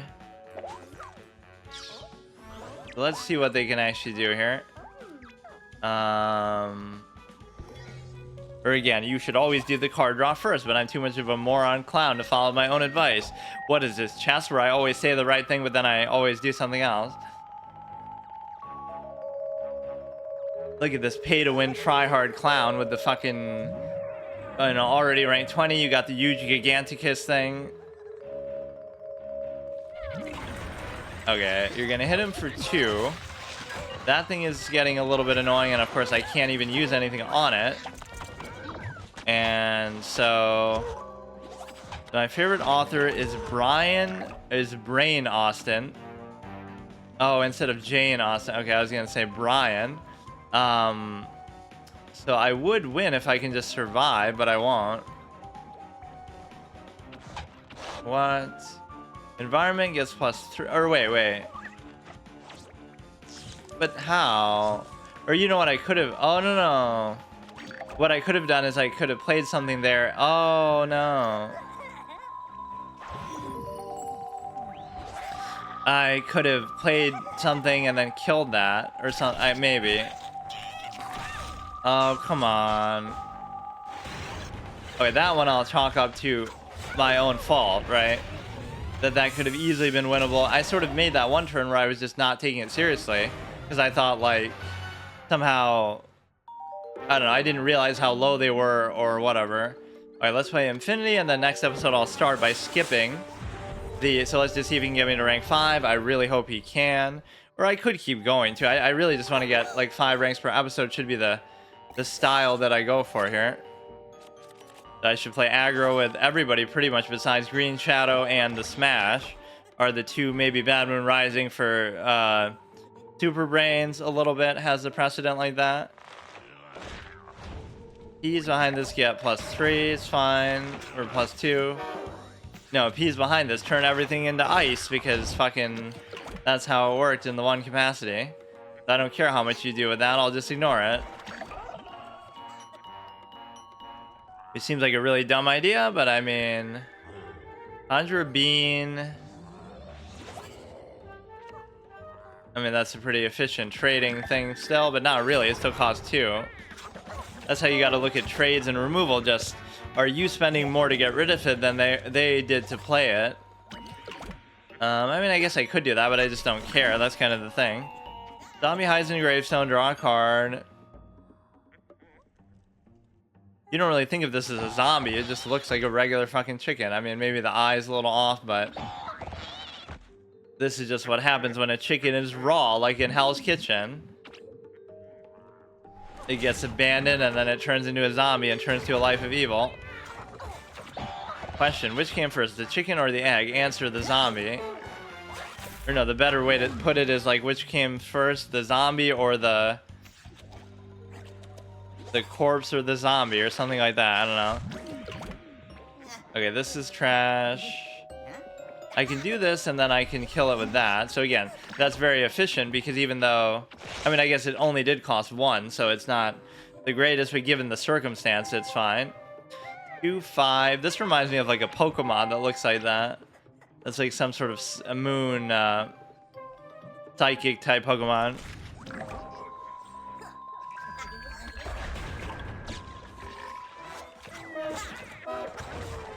So that thing is maybe a little bit of my concern, but I don't know exactly. That's a gravestone, so I can't even do it. So I'd rather just do this.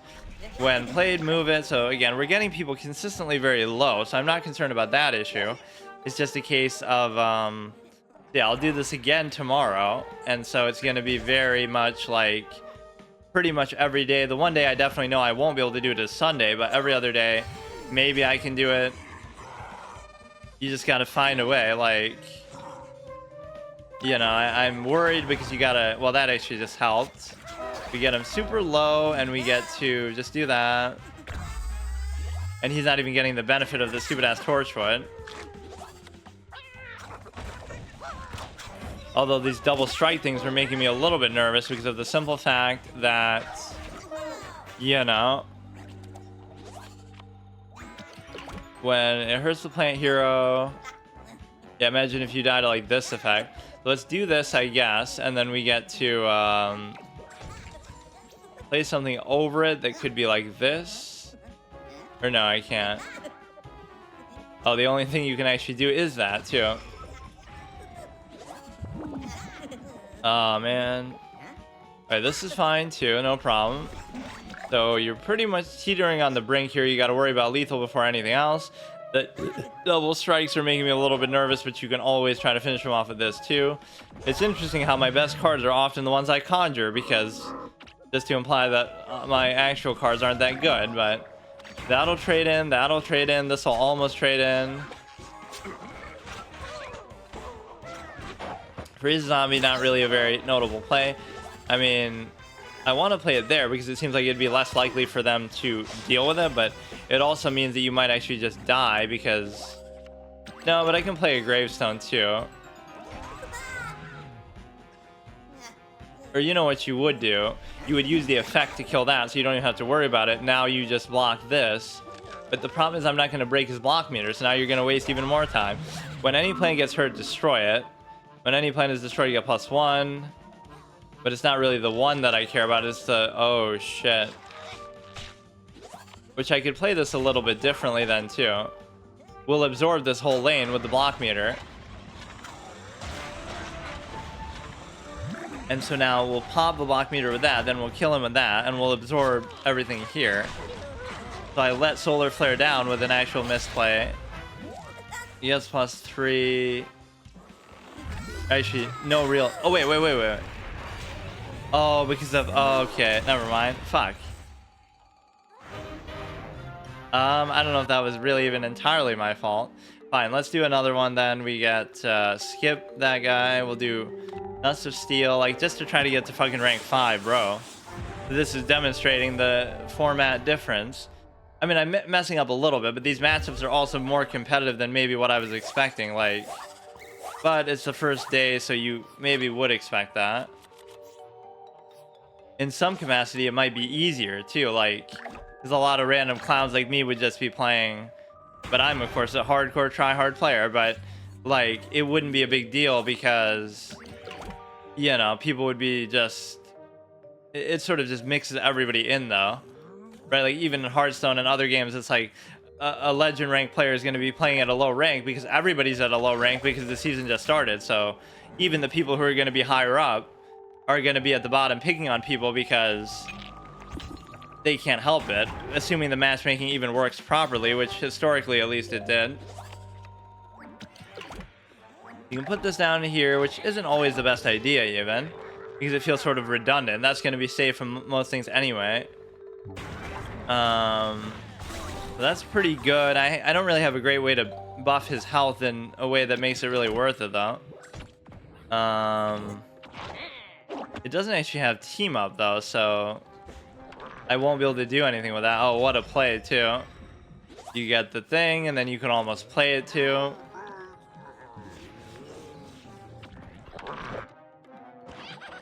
Just such a net positive card. Like, why would anybody not ever have that card when it's just so good?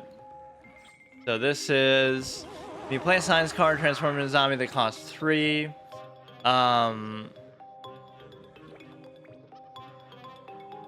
Now, what does that mean? Like, it'll get strength 2, but it won't really do anything. Because... I don't know. I'll just do it, but like it'll get +2 attack, but it won't use the attack for anything. Or will it add that? No, it won't. So that's kind of a useless one. Oh, wait, what? What? I mean, as long as I can survive this, we'll still have a chance, which those weren't actually that great. Right, of all the things you could get. I mean, that's a little bit concerning, but...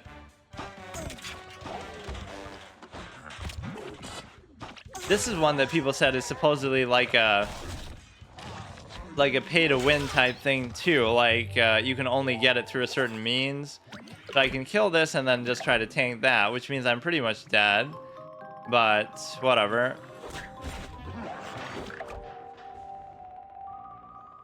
Or you might get saved by the block meter if you do. So we actually survived that relatively well, assuming I can just recover or heal or something. You really don't get much healing with this besides that one little water thing. So you're not going to give me lethal here, which is fine. Yeah, I don't think the value on that is actually the greatest unless you really support it with something. So we get saved by the block meter potentially too, but I will do my invincibility thing.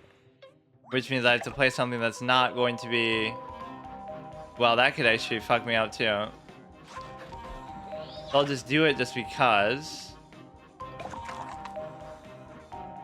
Can't be hurt this turn, draw a card, or again, once again, breaking my rule of like, I feel like I'm even self-trolling sometimes. Like, you should always play the card draw or the conjuration first if you're going to do it. And that, see if that dictates your play being different than what it was going to be, which often it doesn't, but just... Dancing zombies get +2, including yourself. No. Shouldn't it say like all other? Or no, it's start of turn, so it would be itself. +2 in frenzy. This is what happens to Mia in fucking not How I Met Your Mother, 2.5 Men if she ends up with Charlie. If they get married or something.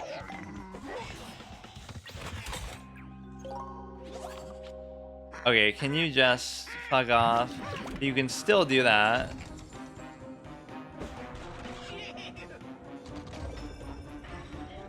So just summon enough stuff to kind of wait this out. But I don't have any win condition, really. Like, I just have to survive, but I can't do anything in terms of health. Or like, in terms... Okay. In terms of, fuck. Anything besides that, I could have been fine. Like with, oh my god. I'm willing to go as long as it takes, but I mean, this is not the most encouraging for a session where it's this difficult and time consuming to do. Where I'm just trying to get to a fucking... Now we reset again, we'll do the smash, or we could do the Yeti. I'm not the biggest fan of this so far, but it's hard to judge him so soon. I've only played him a few times.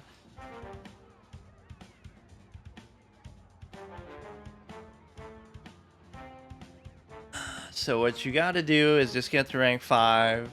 And if you can do that, then... you know, we'll try to keep this pace. But I thought maybe I could get even further. That you don't really want at this stage. This is a very good value card, all things considered. And there is an incentive to put it in amphibious, whereas with a lot of these I don't. Because then it doesn't have enough impact on the game. But because it gives everything else that... Well, all imps, which I don't really know... off the top of my head how many I really have, but whatever, it's still good. Look at him doing that frozen fucking fart at the beginning there.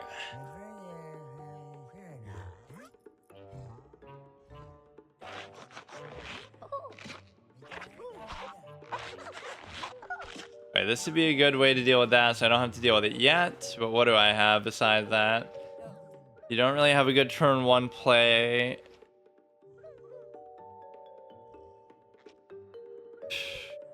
No, I'm trying to play sometimes a little bit too fast. Like, I did make some mistakes, so I got to start doing a little better. Whether that would have changed the outcome or not, I don't know.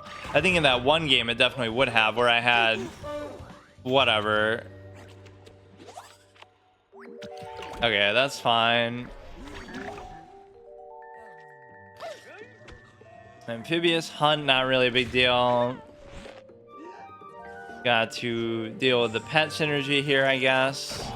Pet zombie.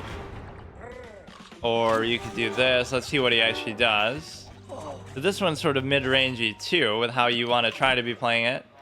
And so you may very well, or I guess I kind of did that wrong, or not really, because you have to do it exactly like that. Ultimate battle of the universe. Corn dog versus zombie chicken. Move a plan. Okay, fine.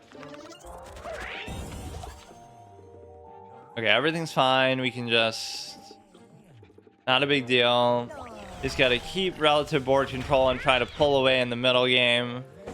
It's really a shame that nobody else can use Bad Moon Rising after all that hype and build up. I'm not even too happy with it because we got a pretty good use out of it today, but it's the case where this guy is like the main character from Ark, where you're always farting, and that's supposed to be such a meme of the game. No point doing that. We should do this, and then we can always do this if we want. Probably on here. But let's see what he does. Why would you even do that? Like, if I had an emote, that was a mistake. Like, oops, in fucking Hearthstone or something. Like, it's the 3 layers of emotes. Hearthstone has such well voice acted, perfectly crafted, thematic, deep in lore, interactions between characters, whatever. Like, so much personality to them. Magic has basically none, where it's just like generic stuff, and that no voice acting. And then this has no emotes at all. Like, you know, it's fine, but it has so much expression and personality on these things that you would think there would be something to that. University of Z. Come on, hurry up. What is the fucking point of this shit anyway? Like, you played a 0-1. Like, for what? But yeah, we gotta see what point we start getting punished, like over rank 20. The only thing that's encouraging is a lot of the time I'm playing people who are much higher ranked than me anyway. Even though I'm not always winning, I'm at least, you know, doing better or whatever. Like, at least that's been part of what we've been trying to do. But no, my best chance is always to play sort of aggro style, like I say, because it ends up being very, fuck. Or no, that's not even too bad. And you won't know really what to expect all the time because what you're playing. Well, first of all, I don't know the meta super well because I haven't always played people who use it. But also, even if you did, it doesn't mean that everybody's even using that exactly. That'll only happen once you get to really, really high ranks or once you play really high ranks, which I occasionally have done anyway. But hunt, and then you can do this if you want, which is arguably not the greatest, but usually they'll play an environment too, so just kind of take advantage of it that way. Hey, come on, we'll win this one, win the next one. Yeah, this is at least setting the right tone that I made a point to do it today because I knew that it was starting. Because I just played on Friday, so then I saw like it's 3 days from then. So obviously now it's Monday.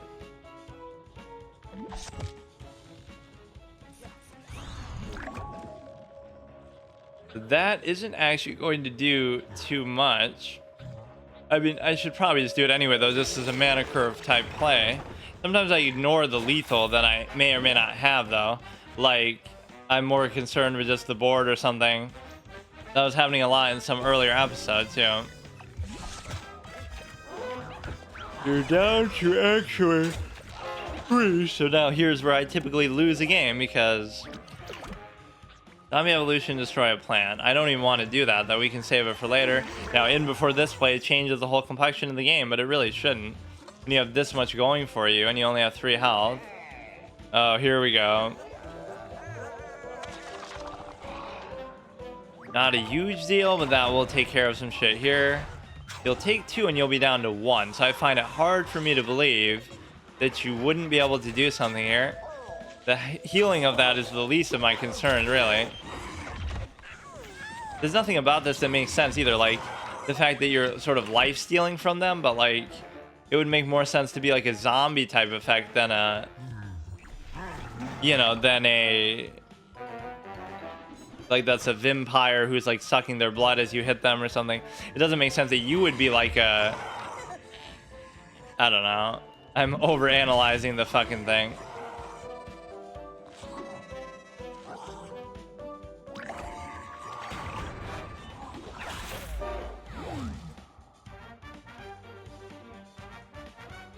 Make a 1 hothead. Okay, so what can I do with this?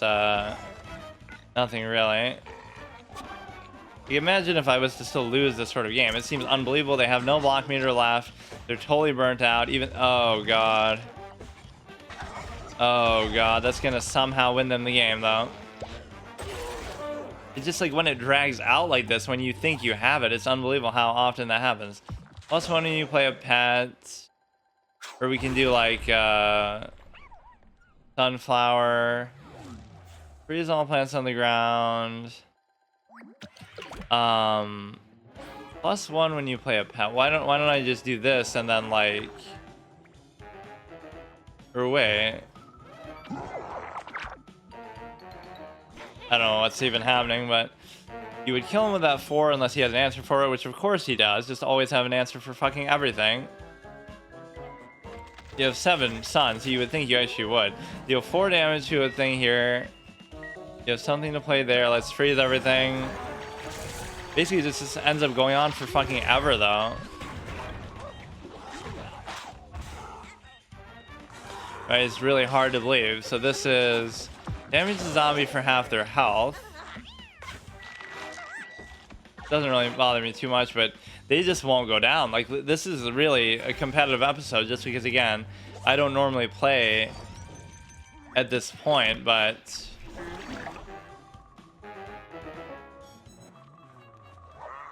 I think I'm actually gonna lose because their value is just infinite. They cannot be fucking. And my problem is that I often don't have too much face damage, like, so it becomes very, very difficult. So yeah, I'm actually gonna lose. Somehow, some way, I'm actually gonna lose. I can't do it. I've had so many of these scenarios happen. Like, I need one more fucking damage here or there. Like, how can this be so difficult? That's not even a very good play because they're still gonna do whatever. They're killing their own shit. Okay, dude. Okay. The strike through could be good, but I'm never gonna get to actually do it.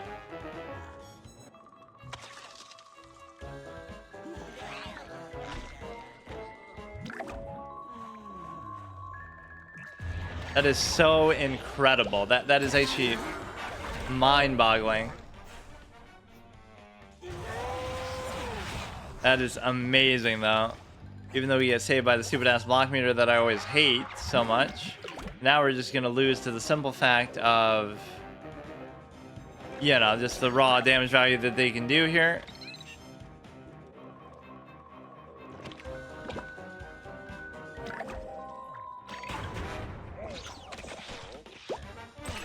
Or now they'll just kill me. That's so fucking frustrating. That just shows you, like, they have better value cards to some extent, or something. Even though it didn't seem like their deck was really that good, but use the Zookeeper something. I don't know what that even said. So we skipped that, right? We skipped Combustible. So we're never gonna get to rank 5, just to be clear. Like, we'll play the rest of our life and we'll never get to fucking rank 5, so forget it. Holy shit. I guess it really wasn't that high of a bar, but I guess you just can't do it. Jesus Christ, man. I just wanted to regiment it down to like 2 fucking things. Or like 5 ranks a day or whatever, or session. So I'll definitely try to get to rank 10 then tomorrow, but let's see if we can do this here. This is very annoying. This is team up +1/+1 when you play a plant here. Amphibious, which I don't think that really makes a whole lot of sense because I won't have another amphibious thing to really do. Try playing with 2 or less perfectly fine. They're eating the cats. They're eating the fucking cats. The zombies are eating the cats. I don't know why everybody's like treating that like it's funny though. Like, even if it's made up, right, that people are suggesting, I don't know, something about it just feels weird. Like, that's not the reaction you would expect. Like, maybe it happened one time, as some people suggested, whatever, but like, there is some weird, incredulous reaction that is. Why would that be your first reaction, to laugh at something like that?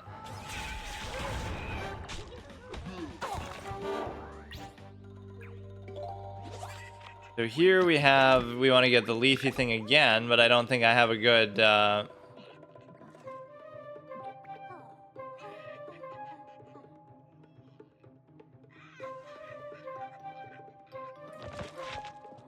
or no, we can do it like this. Do this, and then do this still. That's kind of only semi-worth it there in the middle, but...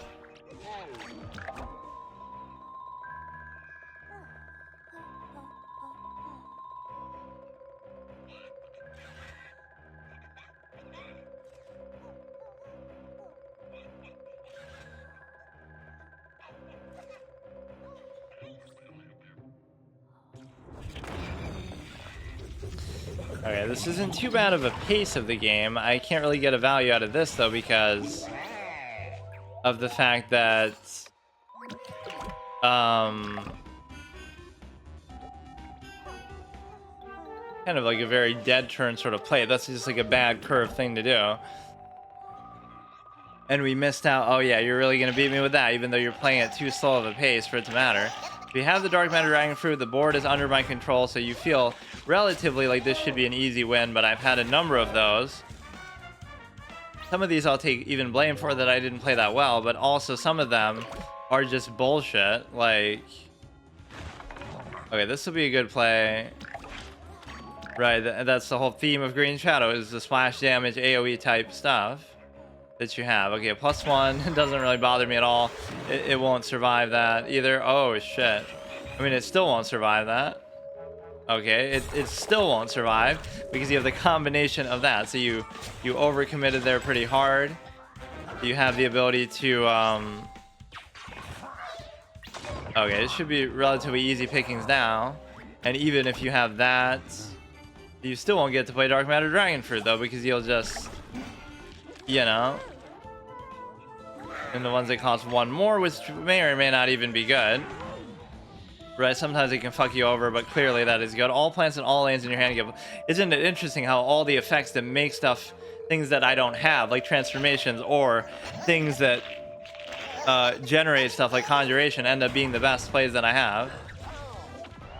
Now strike through should still work even if you don't hit that, right?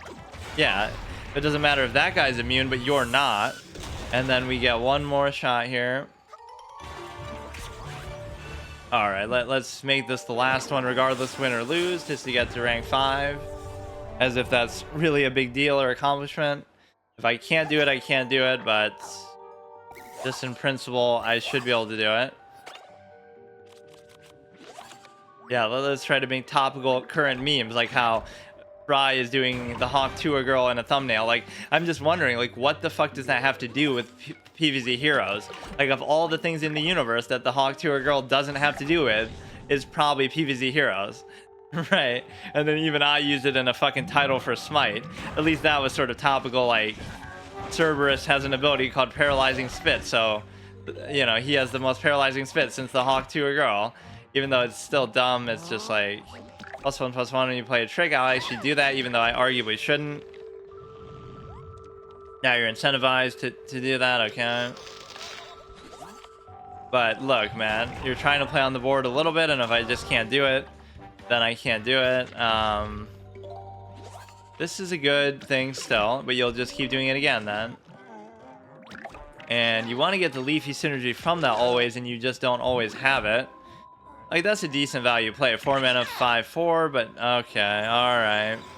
He's getting hard countered all the way through, and there's nothing I can do, so he's just gonna keep doing it. Like, that thing will be invincible. I'd be better off just ignoring it and just trying to do that. Like, you just can't do it. You cannot deal with this. It's impossible. This thing is invincible. He's gonna play another trick and just... amazing. Look at this. Look at this. This guy is literally just... I'm gonna have to use like a squash or some shit on there, but you don't even have that here. Like, I don't understand. Move a zombie, okay. You can move it into here. You can do this. He's still gonna be fine. He's gonna have enough. That's all the deck is. It's this guy plus tricks, and they always work, and that's it. There's just objectively nothing you can do about it. It's just a non-interactive experience. You may as well not even bother. Like, just forget it. Yeah, they stole that symbol from Wind Waker, by the way, like the one that's on the Smash's belt.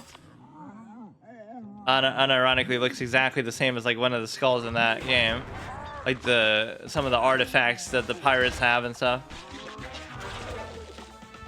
Yeah, this one is just not an interactive experience. There's objectively 0 interactions that you have and 0 things that you can do. Nothing. There's nothing you can do.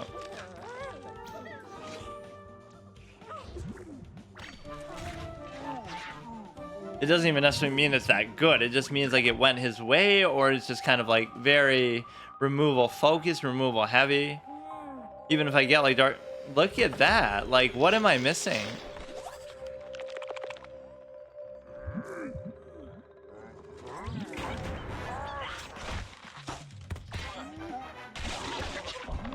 You play a mustache, you get +1/+1, +1, you play a trick, like, there's just nothing you can do, man.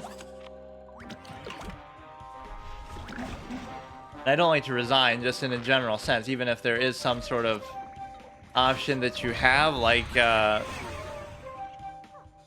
or like if it seems like you're guaranteed to lose, I still don't like to do it. Just in principle, I like to see it play out, or in case there's some crazy comeback that might happen.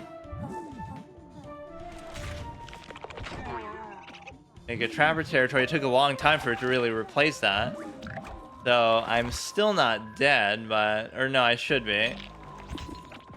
Celestial Custodian. When played in environments, okay.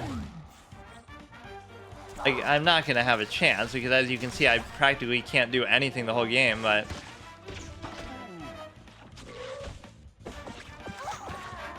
that frost effect sometimes fades too early, so it makes it seem like it isn't actually all that. Okay, wrap this up. Maybe I'll do one more just to try to, just because I'm in disbelief of what's actually happening here. That was a very frustrating game where, like, you just couldn't do anything because you had way too much removal, and of course that's something I lack here with this deck, because I don't have any removal at all. So okay, I'll give it one more shot. So you did Green Shadow. So who didn't I do here? I didn't do Solar Flare, and I didn't do wait. So I would have skipped Combustible, so I did Walnut, then I did this guy, then I did Green Shadow, I guess. I feel like I keep losing track of what I'm doing. But okay, let's do one with this. If you can't get me to rank 5, I give up. Like, I just concede the whole challenge, the whole month. Is clearly this just isn't meant to be. But no, I'll just end this session. This is the last one, win or lose. Even though I just said that with fucking Green Shadow. Okay, please, just get me off to a good start. Yeah, when you have an incessant amount of removal like that, there's nothing I can do unless I have my own removal, honestly. I don't really like the whole hunt thing either because, or yeah, you're gonna try to go in the water and fucking drown, or you'll ride that like a fucking boat.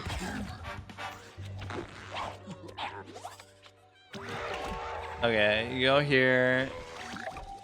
This I can't really do much about. He's so big that he almost, you know, clips over onto the land too much. Stay in your lane, as LeVar Ball would say. There was such a big drama with that guy, like, oh, you know, I forget what he even supposedly did, but I respect it, like when somebody's just willing to talk shit and just fucking, you know, is very to the point. So you may as well just do that because you're over healing for 2, but I mean, it's just, you've got nothing going on anyway. So please just let me win this one because I'm not in the mood. Just get to rank 5. But you see how annoying this is going to get later on, because it's a case of being able to I mean, he is going to get like 1,000,000 of those, but so I guess I could do that. Zombie evolution, or I sort of had that backwards. So you don't evolve it that way, you evolve it like this. Like you played this on top of something rather than, I thought you played something on top of this for some reason. Okay, that's fine. It's not the most efficient form of removal out there. So we have a decent thing coming with these two. This turn is sort of a dead turn play, but I can do the little buffs, which may not be worth it, but yeah, it's +4/+4. I'll still just do it because, again, you just got to do something here at some point. So now you have a couple good things. This is a very good thing to do on curve because it's as good as the raw zombie or whatever, right? Except in perpetuity, because of the fact that I'm Kevin O'Leary in perpetuity. Let's do a royalty deal with this game. For every microtransaction sold, I get 10% of the profit. Oh wait, that means it's gonna be $0 because nobody fucking plays this, let alone buys anything in it anymore. Yeah, see, whatever trick you were planning to play now gets cucked, so it throws you off. And you're gonna try to outdamage me, but you're a little bit too low to be doing that. In fact, I'm impressed at your willingness to do that. Or you can just basically play whatever the fuck you want, apparently. Oh my god. Frenzy.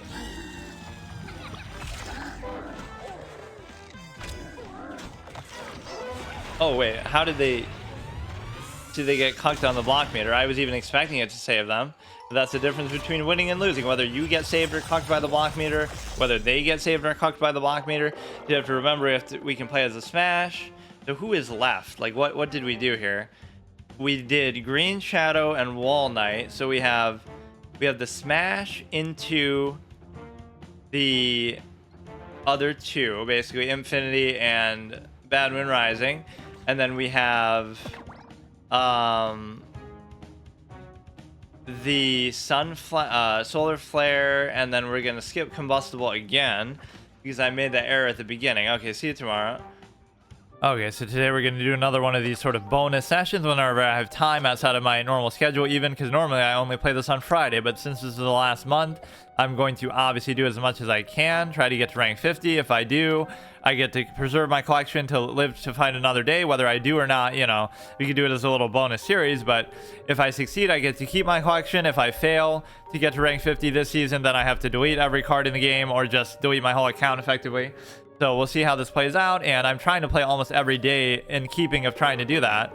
And so I forget actually who I played as last, because I was trying to do this rotation of I don't actually know. Damn it, I'll have to actually check my own VOD. But basically we're doing this sort of permadeath rotation of heroes too, where that's not really permadeath, but like I go through and I play as one until I lose, and then I play as somebody else and rotate around. So I can't play, if I lose as one, I can't play as them immediately after that. So I've forgotten actually the order in which I played them. Or, you know, I could say like I reset every episode, but it doesn't make sense because these are going to be so, it should be sort of cumulative. So I actually have to look through. It's going to be annoying because I'm not going to remember which one and which order I really played though. Right, this is going to be annoying, but I want to get to at least like rank 10 here. So every day, if I get 5 ranks, it'll only take 10 days to do this, but obviously it's going to be a lot harder than that. Okay, so we did Wall Knight, Yeti, Green Shadow, Smash. And so what that means is that we're skipping Combustible because I actually only played him like an extra time. That makes it sort of unfair, even when I did lose. So we did Wall Knight, we played a couple. So we did Wall Knight, Yeti, Green Shadow, Smash. And so Smash I had one with. Right, that's how we got to rank 5, and then I stopped playing. Let's try to get to rank 10 here quickly, which is a lot harder than you might think, but you know, towards the beginning of the month too, it can be more competitive because even these low rank players, it's like the two problems together, right? You always complain like, oh, I always play much higher ranks than me. I'm ranked 20 and I play a rank 40, so that's not fair. But then even towards the beginning of the month, oh, I'm finally playing rank 1 through 5 players, but they're all really good because they're not really rank 1 through 5. They just haven't had time to farm up their rank because, you know, they've only played like for one day because it's only been out, you know, the season has been going on for 3 days. So even the most try-hard players are not exactly going to know what they're doing. So I got to be a little more particular about misplays and stuff, and just it is going to be where that ends up starting to make the difference. But sometimes it's a little deceptive because you don't always know like exactly what you're doing with respect to, like, I don't know exactly what I'm playing against or anything like that. But here you have to play a little bit mid-range style, and it's sort of like move a plant. Sometimes Amphibious is fool's gold, like, oh, I'm going to put it there and try to not have them deal with it. It's like flying Magic the Gathering, but it doesn't matter because I'm not really trying to play aggro with this anyway, but maybe I should. See, a mechanic like that isn't going to bother me. Oh, and now we don't have the black bar again. Isn't that weird? Last episode we had the black bar at the top, now we don't. With the whole capture, I think. That is so fucking bizarre. I was trying to figure that out, and we also had some other issue. Oh, does that mean now it's cut off in a different way too? Because I should kind of save that, but I don't know. Maybe I will. Like, maybe I'll do the buff, and then I'm being a little greedy in doing that, but like, is some other element of this gonna get cut off now? That's so annoying. Like, I can't tell. You can see like the ones. Oh, I'll have to look on the title screen. Yeah, I was having like a black bar issue last time, even more so than you. Man, I would like to use this effect, but I guess I just won't because he's baiting me in by just not playing anything at all. Oh shit, talking about, oh, the season just started. How is he already ranked 26? What the fuck? Bro is already ranked 26. It's been out for fucking 3 days. What is this shit? That's what I should be doing considering the stakes of this month.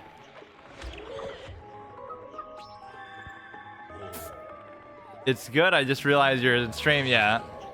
I'm always in stream whenever I'm playing this game. Let's see.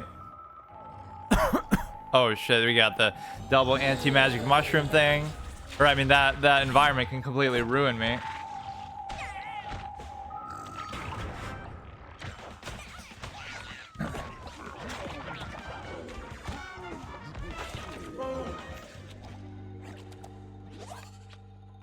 Hey Simply, how's it going? So yeah, I'm pretty impressed that he's fucking ranked 26. Maybe I should just ignore this lane and discourage him from playing anything at all when it comes to...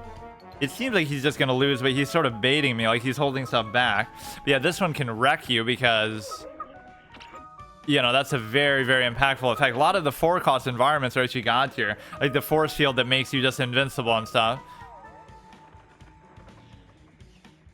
Right, if I don't have an answer, I just can't do anything about it. Damn, that is the try-hard effort you got to go for. And maybe I missed the chance, too, because, well, I would say, oh, it's easier to get there at an earlier day, but it's really not, because now do you get a copy of that, too? What the fuck, man? Sometimes I feel like interactions shouldn't work that way, because... like, when you get Bad Moon Rising, then it summons the Zombot 9000 or 1000, but then it also triggers the effect. So we're still in a decent spot, but... I think this environment alone is just going to wreck me, and there's nothing I can do about it. Right, it's a situation like this that just totally fucks you up. At least here, if you were to... I guess you could move the one without team up. Like, that one doesn't get it, and this one does, right? So, well, if I had been able to flip that back. I have no choice but to do that because I'm just going to die anyway. Yeah, sure, we can. As he seems to go offline.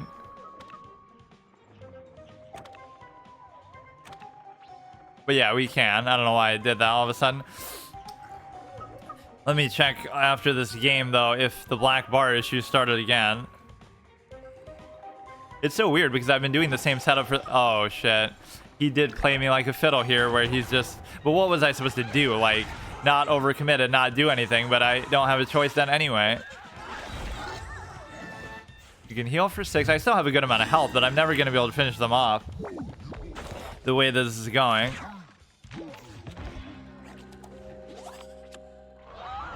And actually, I count that in the whole permadeath rotation thing too. With respect, you know, you could maybe go for it, but it's just not going to happen. Like, I would normally say, you know, let's just put these in 2 other lanes and just go face, but he's going to have removal.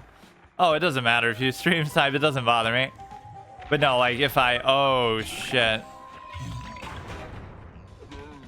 If I lose as a hero with them, against them...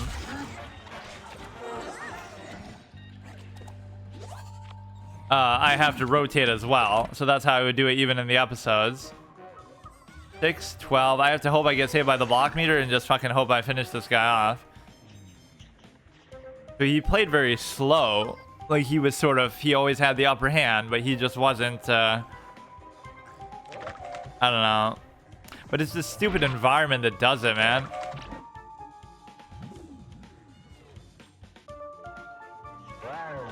He's being, like, overly cautious, too.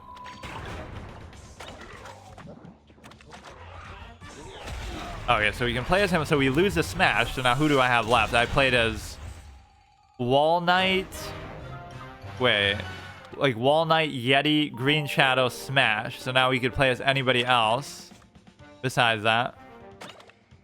Oh, I don't know what side he necessarily wants to play as. I would naturally play as...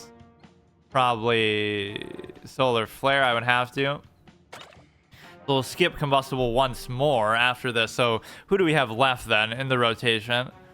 We have the ability to... Or a lot of this time, this doesn't work, actually, when you challenge people.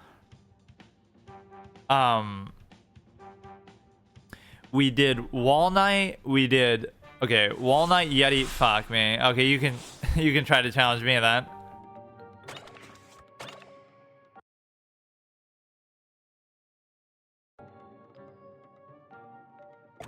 Why does it always bug out like this? Win a game with Sneaky Zombie. Play 3 tricks. Do you have the ability to yeah, we played as Wall Knight, we played as Yeti, we played as Green Shadow, we played as Smash. And now we have Solar Flare, and we have Super Brains and Infinity still, I suppose. Then we'll rotate once more and still... Yeah, that happens a lot, unfortunately.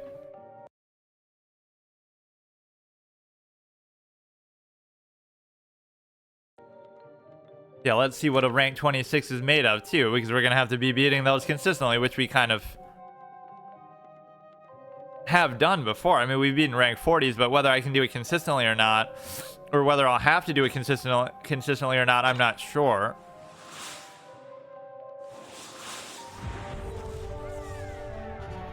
Alright, so we got a little Solar Flare aggro kind of clown behavior that I'm not really the biggest fan of. Everything just is sort of hodgepodge, because people would always say, oh, you should have this, you should have that, but like, that's cool that I should have it, but I can't do anything about it because,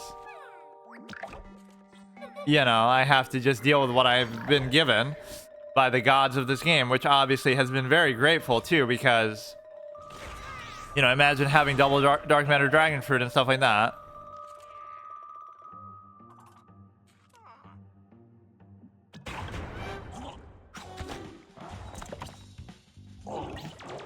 That's a simple trade play, and then we just have to gonna keep the pressure on.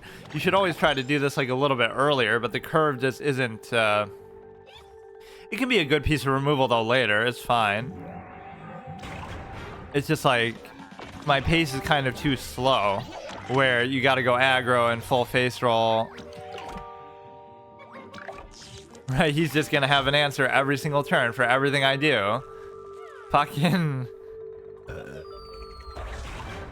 yeah, some of these cards are not really like, why would anybody have that card? A 3-mana 4/2 with no other effect, right? Nobody is actually using this card in the game. It's just because it's annoying, because you almost have to use that on face because there is no residual board control, right? Like, we're trading in every single turn, so there's nothing left over left over to use it on. At least it lets you use it on the face, because you're doing it more so for the sun aspect. This is actually pretty good. 3 mana 1/1 and makes a 5/5. Like, it's very good value. You should probably do that. If only I could do those two together. I could give him a taste of his own medicine just with straight up removal. But again, I'm obviously going to lose this already because, again, you can just tell that he has better value things, and I'm just going to burn out. The only chance I would have had is if I just rushed him down very quickly, which he just hasn't given me any opportunity to do. You arguably shouldn't even have a card like this in there because it's so defensive. I don't care about the healing. I should just care full about doing damage. Yeah, I pretty much have no chance now. I should have just blasted him in the face with that the first turn just to gain the extra sun.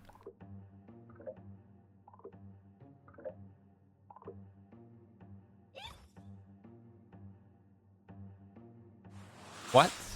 Or are we gonna win because he disconnects, like how he's having issues joining? But you can always tell by the card count that they have, like how many cards they have left in their hand and how many. Oh, well, that almost just doesn't even count. I can use this to sort of farm out daily quests or something too, but I'm surprised it even lets that sort of count.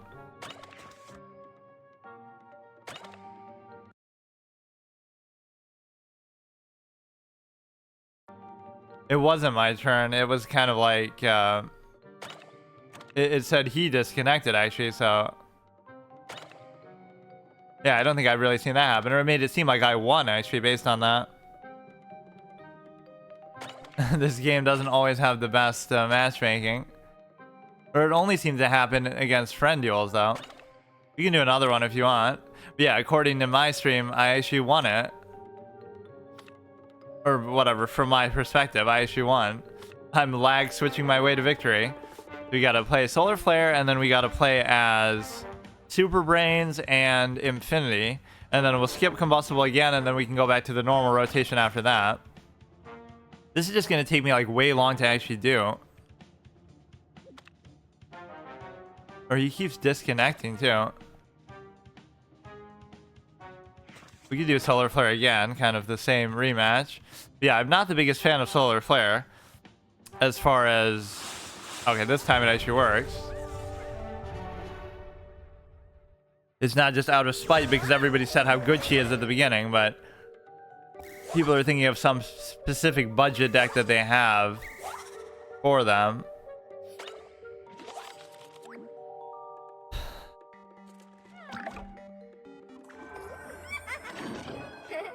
So you have a 2, 3, 4, 5 decent curve, but this one ends up being kind of fruitless a little bit.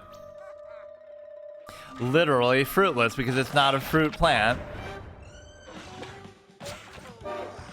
Yeah, we got to keep the pace on. That is actually a pretty good way to start, even though we're sort of farming out his stupid ass block meter.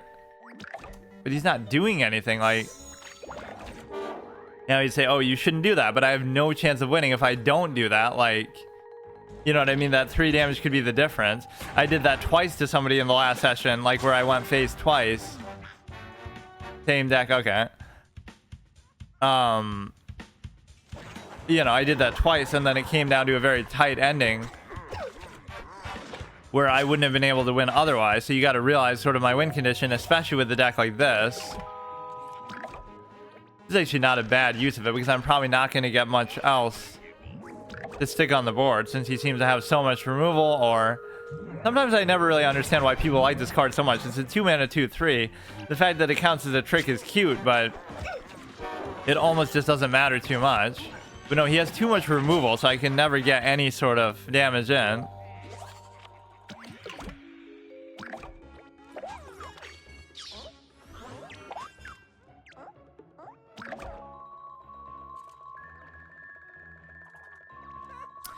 So that's okay. That's at least a cheap bit of removal that we have. -2. I'm sort of using stuff maybe too flippantly, like, oh, you should save that for later, but I think it's very clear that that never works out for me. But then again, that 1/1 maybe didn't matter. Like, I should have maybe just left that because it's just going to keep farming up my block meter.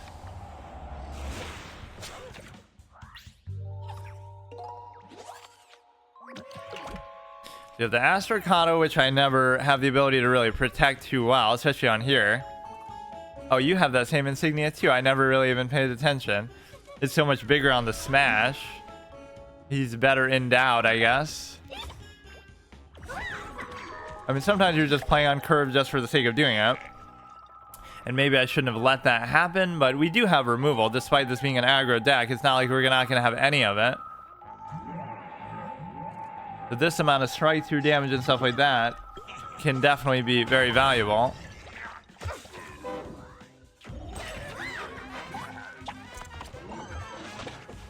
Trigger the block meter with that, which is very good, and the Astrocado sticks around. See, we've already gotten through his block meter fully. Like, how is that even fucking possible? That almost doesn't even seem right. What could I do that would just get some damage through? That's still gonna get through, or it's not, actually.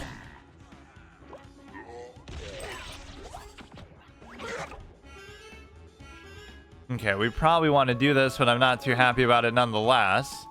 And they're down to such a small amount of health that, you know, I'll take my chance with that, but I don't think it's actually going to work at all. I should have just put something else down that'll actually do damage. Right, doing it as like a dead play like that is pretty much a waste. All this conjuration is cute, but it ends up not really doing anything. Or, you know, in the short term. Please be one that has 0 attack, which there's really not even anything like that. Yeah, see, I shouldn't have done that. You would have been better off just doing that.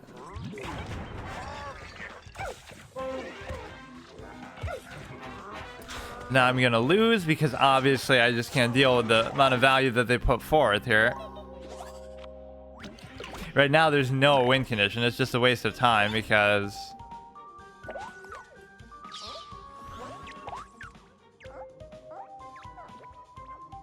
I don't even care about the amount of damage I'm taking. It's just a question of, can I get a little bit through? And this is where a strike through comes in handy because they could, you know, if you had enough strike through minions in here, you could get a little bit, but now they're just going to be too much to handle.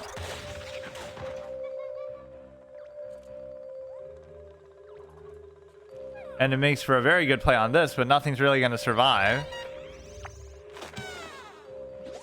It's weird that you would even bother doing that. Like, is that really... Or he'll just replay it again. Ro thinks he's Dr. No with the fucking James Bond animation. Mad scientist. I mean, I do have some very good cards in here. There's no question about it. It's just not quite enough, and the team up isn't really doing a whole lot for me anyway. Or that's very important. Right, that 3 damage could make a big difference here. Or 2. Oh, shit. You almost just have to ignore that, but if he does some crazy bonus attack or something, I could be screwed.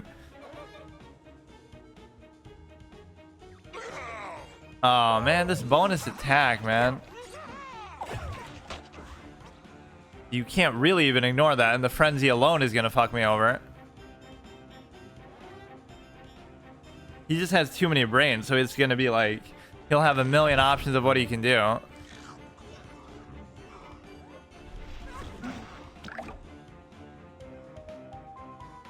There's nothing you can do about that, like...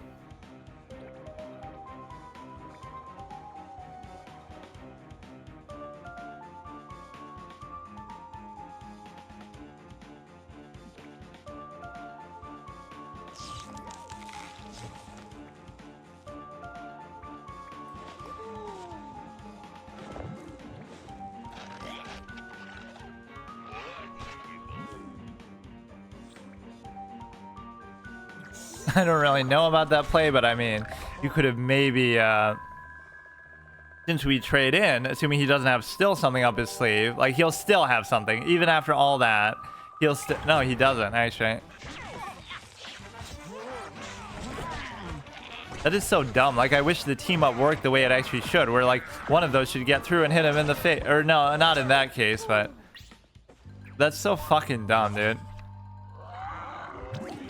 BM me, but yeah, whatever. I mean, you knew it was over anyway, but you letting himself get this low is dangerous. Like, what if I had something actually?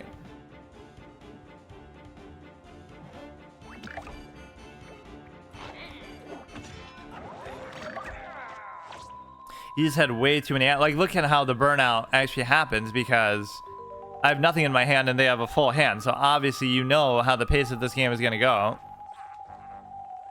Or yeah, even that. Good game.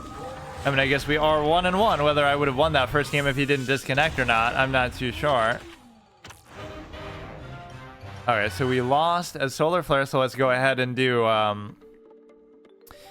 we may have to do actually 2 zombies in a row then, in a weird case. Assuming... Or no, I guess I don't have to, really. Let's do... Let's do Bad Moon Rising and... Break stack. Yeah, a lot of removal is overpowered. I mean, I still did get him pretty low, though. Okay, I'll be back. Oh, that's amazing. The black bar thing. Oh, wow, dude. So now everything I did last episode.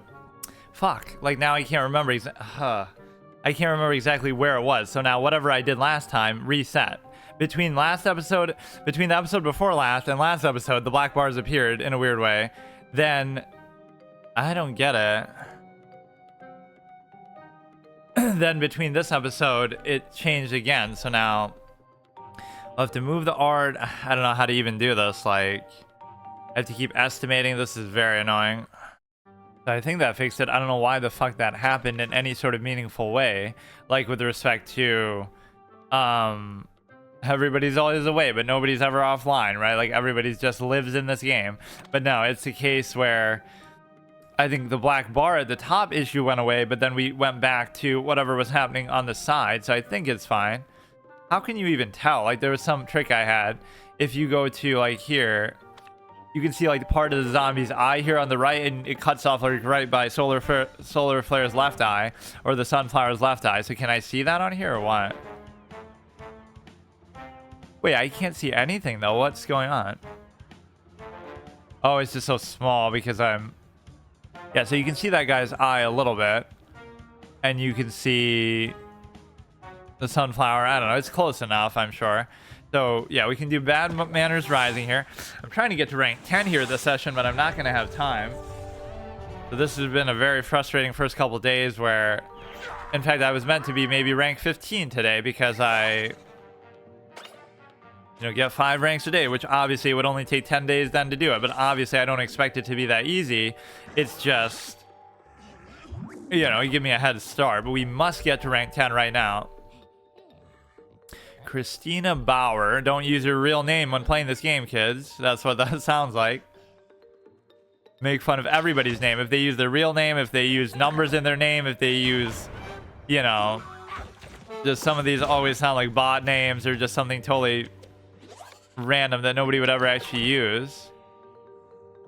And you play a mustache, so that's not really why I have him in there. He's just a 1-mana 2/2, which is always pretty good value. I'm a big fan of those double values because if you follow it down the line, that means you get a 5-mana 10/10, a 10-mana 20/20, like just the whole vibe that you get from there. So this is not really even an aggro deck at all. It is going to be a case where you have, just the sense that you're able to play Bad Moon Rising. You got a good board. I almost salvaged a game that I was losing pretty badly with Bad Moon Rising. I think it was last session where it was like this epic thing where he was winning by a lot, and I had like 2 things out there, or maybe 2 or 3. And then we do Bad Moon Rising, and then it almost turns the tide. So that's the one instance where, I always say, oh, Bad Moon Rising is always going to win you the game if you have a couple things out there, 2 or 3. But even in the worst case where you're badly losing, it can make a comeback happen, which it fell just short of doing that, but it was still pretty satisfying. I'm really not afraid of this thing beating me down the whole game, because even though it has Bullseye, I really think I'll win on the board before that ever happens, but there's not really much I can do about it either. Or I could use that, but let's just ignore it for now. And then we have this guy coming. I don't know. I just don't like Super Brains as much as you would think I should, given the fact that he has Bad Moon Rising that I waited so long for, that I even have 3 copies of. I don't know if I have 3 copies of it in here, but I have 3 in my collection, at least, because I waited so long to get that. He's having some issues with his internet or something. Or this game is always just like that, where it fucks over the matchmaking and stuff. So we could do that. I don't know why I'm feeling like not doing it, though. If I just do like an extra attack with it, it is kind of ballsy, and I shouldn't play like that in a defensive deck. He's going to farm all my heroes, but at least in this sense, I don't have to worry about running out of them. Okay, this is a mistake. I'm letting that really dominate the whole game.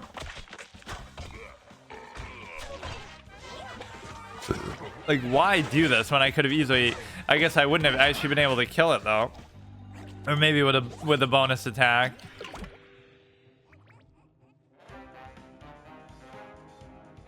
But yeah, like here is a perfect example. If I just... Here typing sucks, that's fine. Now you could double attack. Like he's really... The string bean, or the sting bean, I don't even know how to say it, is going to fucking solo me.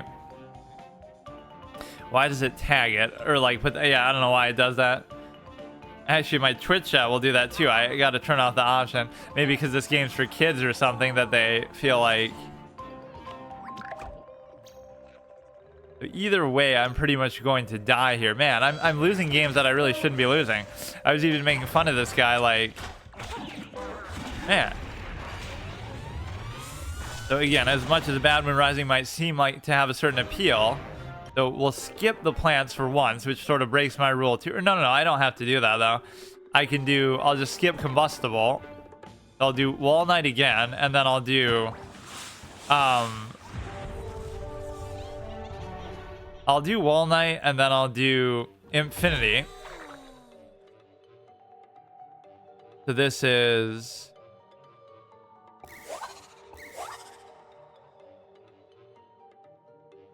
This is kind of annoying. Yeah, see you later. Good games. The only reason why I would probably beat him in that one was because...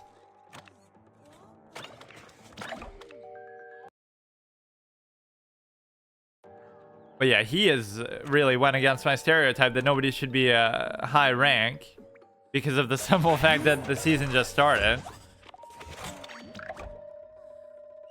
Like, I would have been the highest ranked person on my friends list the first day, but not really.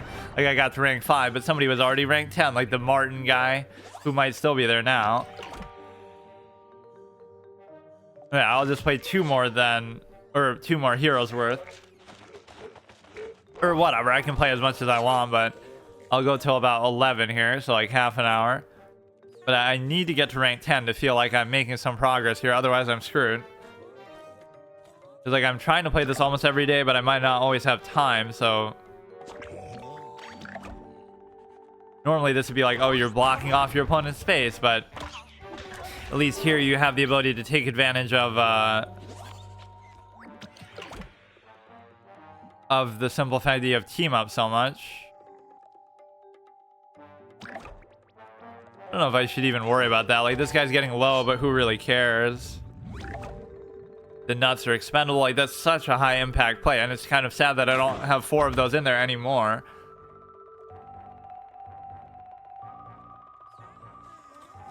And now we got Starch Lord incoming, which how many root plants do we really have here? I guess that is the plant turn.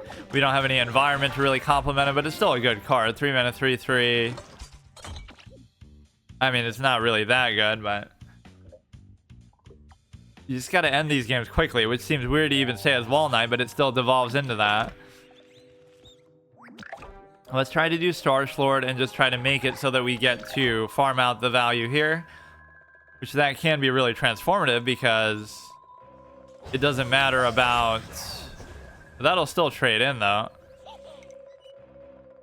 Okay, it's still going to stay alive, though. It's still going to stay alive. And I should be able to play multiple roots here between this and this. Would be very worth it.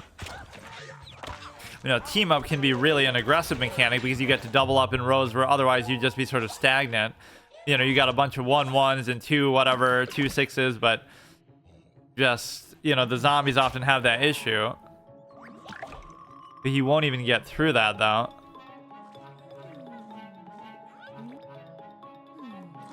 You get a root from that. Or wait, what? When you put... Oh, it's not that. Root. Okay, never mind. I always misinterpret what that thing is actually about.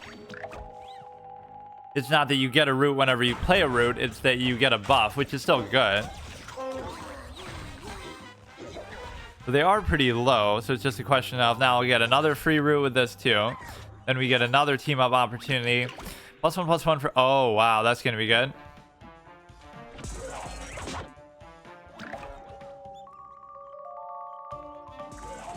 Right, just the amount of immense value. Oh, wow. The amount of immense value that we're going to get from this and the +1/+1. See, the best card we play is always the card that we get from some other effect. Like, you better hope that saves you because... Oh, it will, though.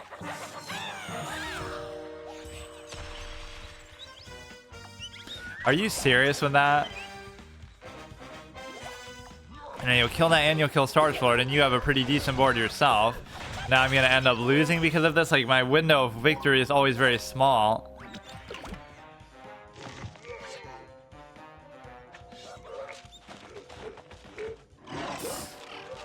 Okay, that's fine. I guess I'll survive that, even as dangerous as that might seem. So we have this plus... Your nuts get +2 health. Bounce another plant, but I don't even want to do that. I mean, I would hope that this would just be enough, even with the frenzy, unless they have something more that they can still do, which they probably easily can. Just buff it or something. I don't care. We have so many close calls where like I'm winning all these games, but then I never win. Right, that 12-12 was such a clutch thing, which is obviously kind of lucky, but whatever value you're getting from these routes is still going to be pretty good, right? It's just a net positive, and it's going to often be better than what I already have.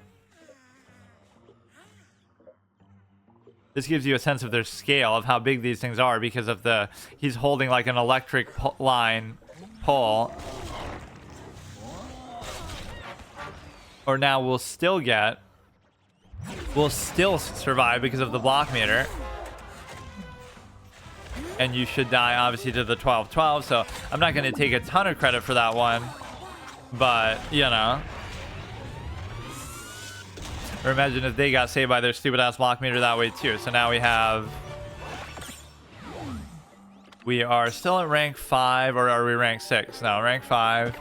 Got to build up a sort of win streak bonus. But see how instant that queue time is. That's like sort of unnatural. How can this game be that fucking hyped up and active that anybody would be able to do that? As much as I love the Disco Nut, that's not always the greatest. But no, I enjoy Wall Knight, but you would think it's a little bit weird because I still can't play him to his full potential. We got the Loco Nut thing as a little added bonus, but... You need a lot more legendaries and late game kind of crazy value for it to be really top tier. You might think, why not team up some of these? But it's kind of okay because we're just trying to share the love, as my philosophy always is. And so we could easily do this.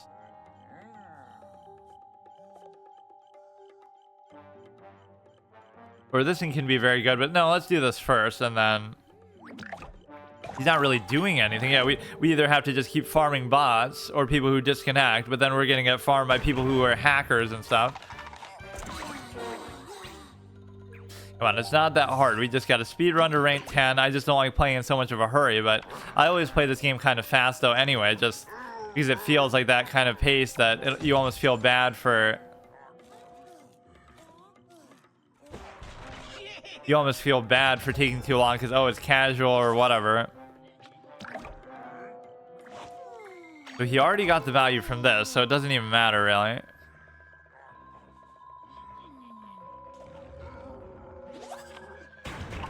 You'll kill the walnut successfully. The thing is that Deadly is a pretty good mechanic against these because of how tanky they are. You get rid of them pretty easily, you know. My board is actually pretty good. It's just... I played on this, gets +2/+4, but the problem is... Like, would it be worth it to even do that? It might actually be, because I don't really have another good play, right? Doing that is kind of fruitless. It's just going to die. Even doing it there, that might not have been a good idea, but... In fact, it's definitely not a good value proposition. So my board is not bad, but it's too defensive, right? Where maybe I should have put that in front of the mine, but...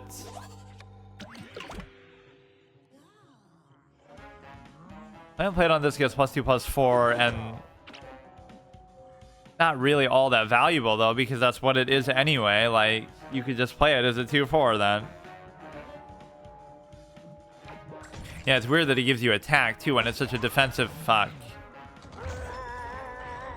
Or I could just do it all over again. Fucking, he would never expect that I have another squash after just having played that. So we'll just sit on this shit forever.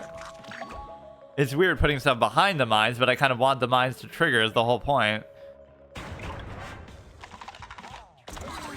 You know, a Spine Apple would have been so good here. So hopefully he's burned out of all these big plays that he has, but who knows? We have a good amount of healing, but yeah, some of these cards are just dead in the water when it comes to, you know, just not really being able to do anything. Okay, that's the only offensive option I actually have. So he's almost dead. If only I could have played those two together, but I was one sun short. You have this one here, I suppose. That's not a very inspiring play either for him, but... Okay. The 1 damage won't even matter, but it will destroy my mines at least. Okay, now it's going to somehow drag out and he's going to somehow win, which could actually happen if he has like a heal or something. Why did the mushroom go to the party? Why?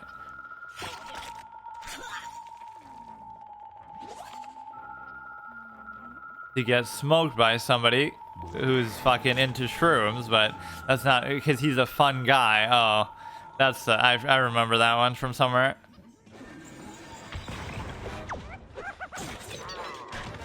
Yeah, good one. That is a really old school joke that far predates this game. But that might even be like a flavor text in one of these games. PvZ 1 maybe. Okay, he's pretty low, but I'm not too happy about this position still. The heal is kind of superfluous, but... And it hurts to play a hero. I don't know if that's even worth worrying about, but... See, this is my final push. If he can deal with the 4-8, then I'm screwed, because... I'm gonna actually lose. Like, this is a position we've gotten into consistently, that we just can't fucking do anything. I love how it shows the animation, but you're not even there. Like, oh, here we go, dude.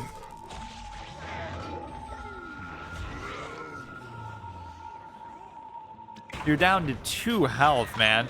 But this isn't the kind of character that I'm gonna have a lot of damage with, so... Like, if I had some removal for that, like, what am I actually gonna get? Why did the bike stop running? Why? Or if you had gotten lucky with the block meter there, I guess you could have done it, but...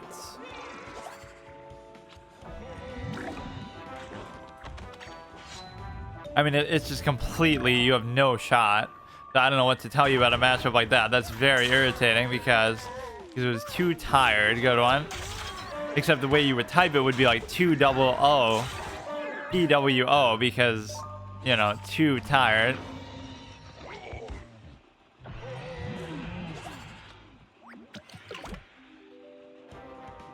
Yeah, like look at this guy's name, 3333Y. The Y is him asking himself why he's naming his fucking account this.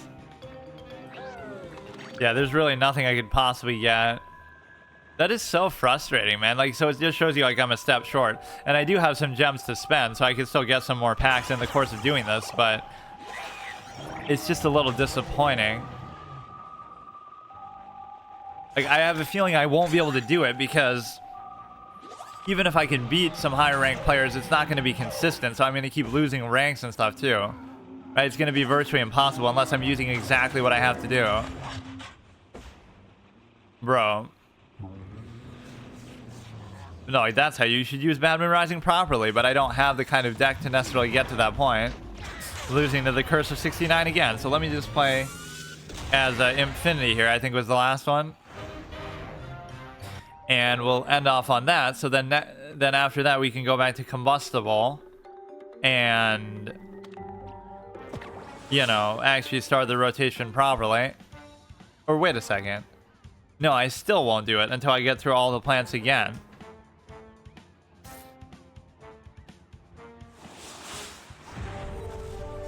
Carlos is all I saw because they got cut off. Let me see. What do you call a Mexican who lost his car? Carlos. Okay, good. That one I actually haven't heard before. This one, destroy zombies, do 4 damage. That can be good for just doing it to the face, almost like Soulfire. +1/+1 when you play a zombie. I do like the overshoot as well. So many of my decks are just sort of hodgepodge aggro just out of necessity because I don't have good long-term value anyway. And I don't really care, but maybe I should have worried about that. Plant plays amphibious. Because that's the thing, he would have done it anyway, so maybe I just ignore that the whole game and it's fine. I almost feel like Trick should bypass the armor consideration, but I kind of like that it doesn't. That's the kind of mechanic I would love to make like a gimmick deck about. If I was allowed to craft or whatever, like just every armor card in the game times 4 together, which you wouldn't even be able to do because a lot of them are between classes and between, you know, between zombies and plants and between the class types. There should almost be a mode where you can just,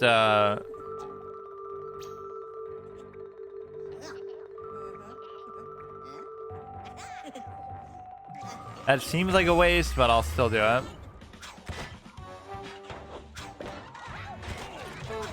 So does it do its overshoot value in terms of its attack value as well? Is that what we just saw, or?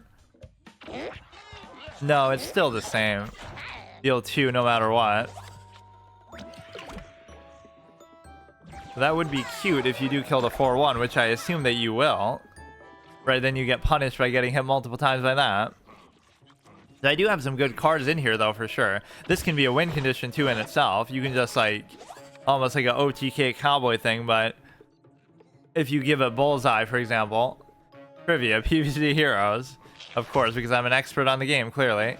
I'm shocked that you wouldn't have gotten rid of this, because he's afraid of the cowboy's effect, but, you know, once again, we got him super low, like I'm overcommitting. But it just doesn't make sense. Like, we have the 4 damage. At least here we have some face damage potential. You could do 6 alone just from that. Look what a dominating, nasty board this is. I mean, it is at least expensive, but you're still dead. Which card can counter Trickster? I don't remember, actually. I've probably seen it, but it might not even be a card that I have. Oh, I think I've even had that interaction too, but I can't remember what it was now.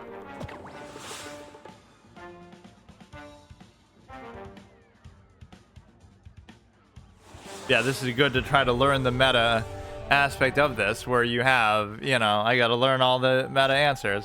Like, what card is the only non-cost card in the game that you're guaranteed to get from that stupid ass evolution?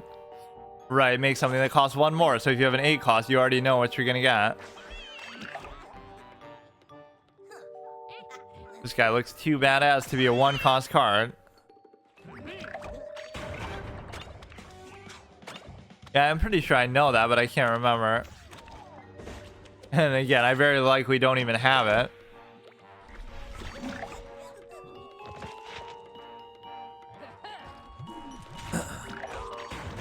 I mean, you could just say Ice Block, the one that, whatever, the Walnut's invincibility. That would counter it, but not really specifically. It's just generally that would counter all sorts of damage on that particular turn.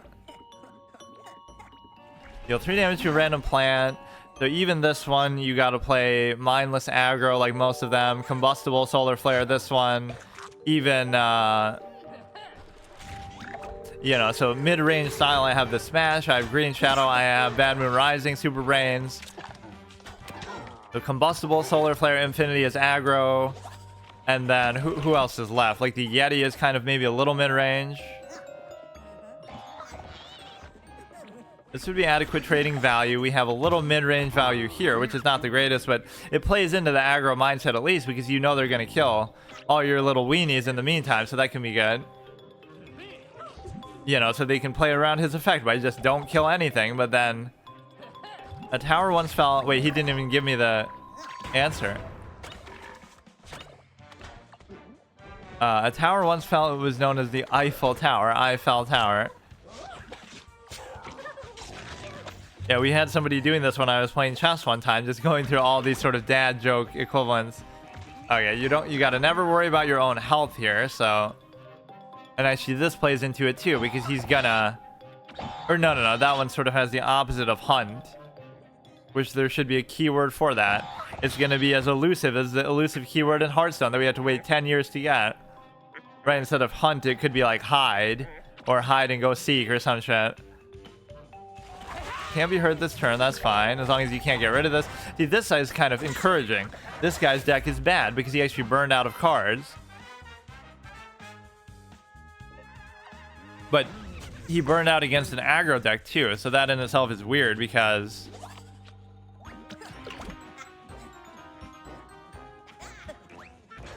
you know, it's a case where I'm going to win on the board or something just in a game where I'm trying to rush him down. So I may have failed to do that, but his cards are not very good value. So it's like a hodgepodge similar to my own style. You'll kill that, then you'll buff this enough to actually kill that. Does a bonus attack. It still doesn't matter. It won't even die from that either.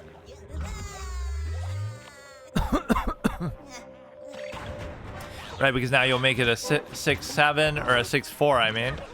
And then you'll kill that. And I mean, it has deadly anyway, but with this one, I feel pretty confident that I should win no matter what. But best thing about Switzerland, the flag is a big plus. Yeah, and there's some other country that has one that looks very similar to that that I forget.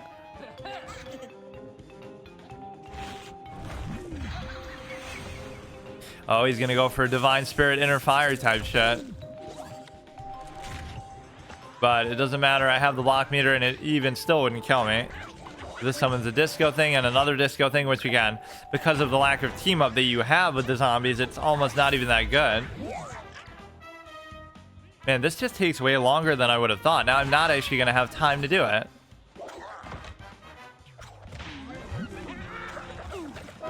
Come on, this is what's gonna hurt me. It's not that I can't do it, it's that I don't have time to do it. Well, maybe I can't do it either, but...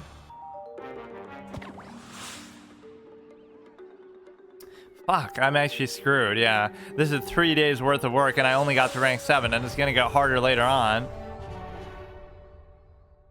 Ah, this sucks. I can't do it.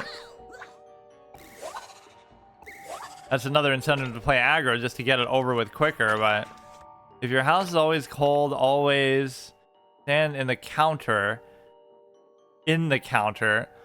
as it's always 90 degrees. That's actually pretty... Some of these I actually haven't heard before. That is pretty clever. Whether he's coming up with them on the spot or not, I don't know, but that is a very good one.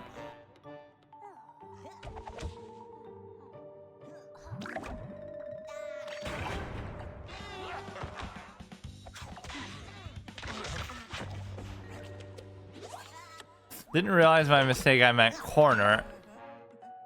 Well, I guess it's kind of the same thing though. A counter usually is like a 90-degree angle anyway. The corner off the counter.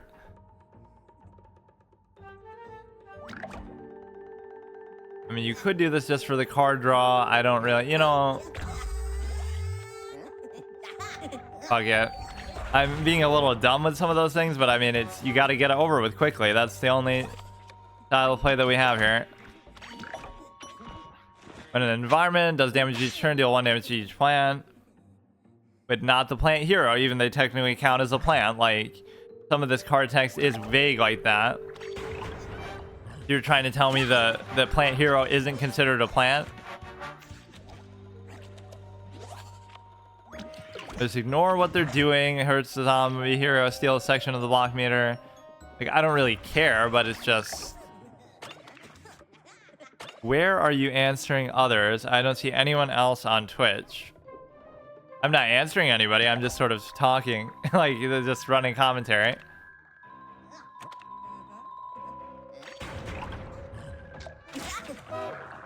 I'm answering myself. Okay, this is fine with me here. Oh, shit. He's really going to farm my block meter, though. I don't know whether this is worth it to do or not, like to keep ignoring his stuff. Well, I guess I'm gonna have no choice but to... Oh, this is actually perfect. Even though I don't want to do that, I don't have a choice. So it's very rare that I get out-aggroed by somebody. Normally they'll just sort of outlast me and then... But it may be happening here. Oh my god. I still won't die because of the block meter, but... It'll be very, very close.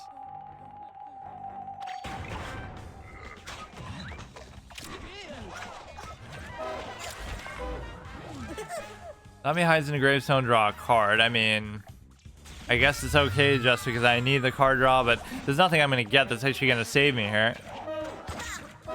Or they could be so low that if it wasn't for the block meter, I could almost kill them with that.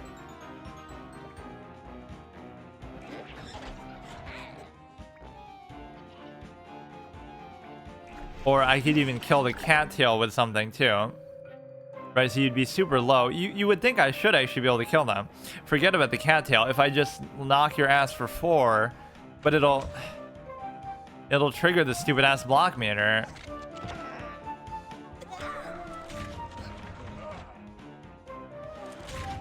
Or now I'm gonna have to use it elsewhere too.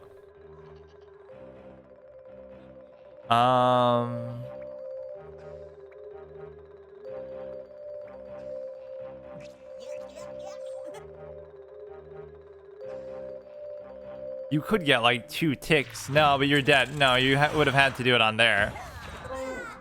And obviously because of that.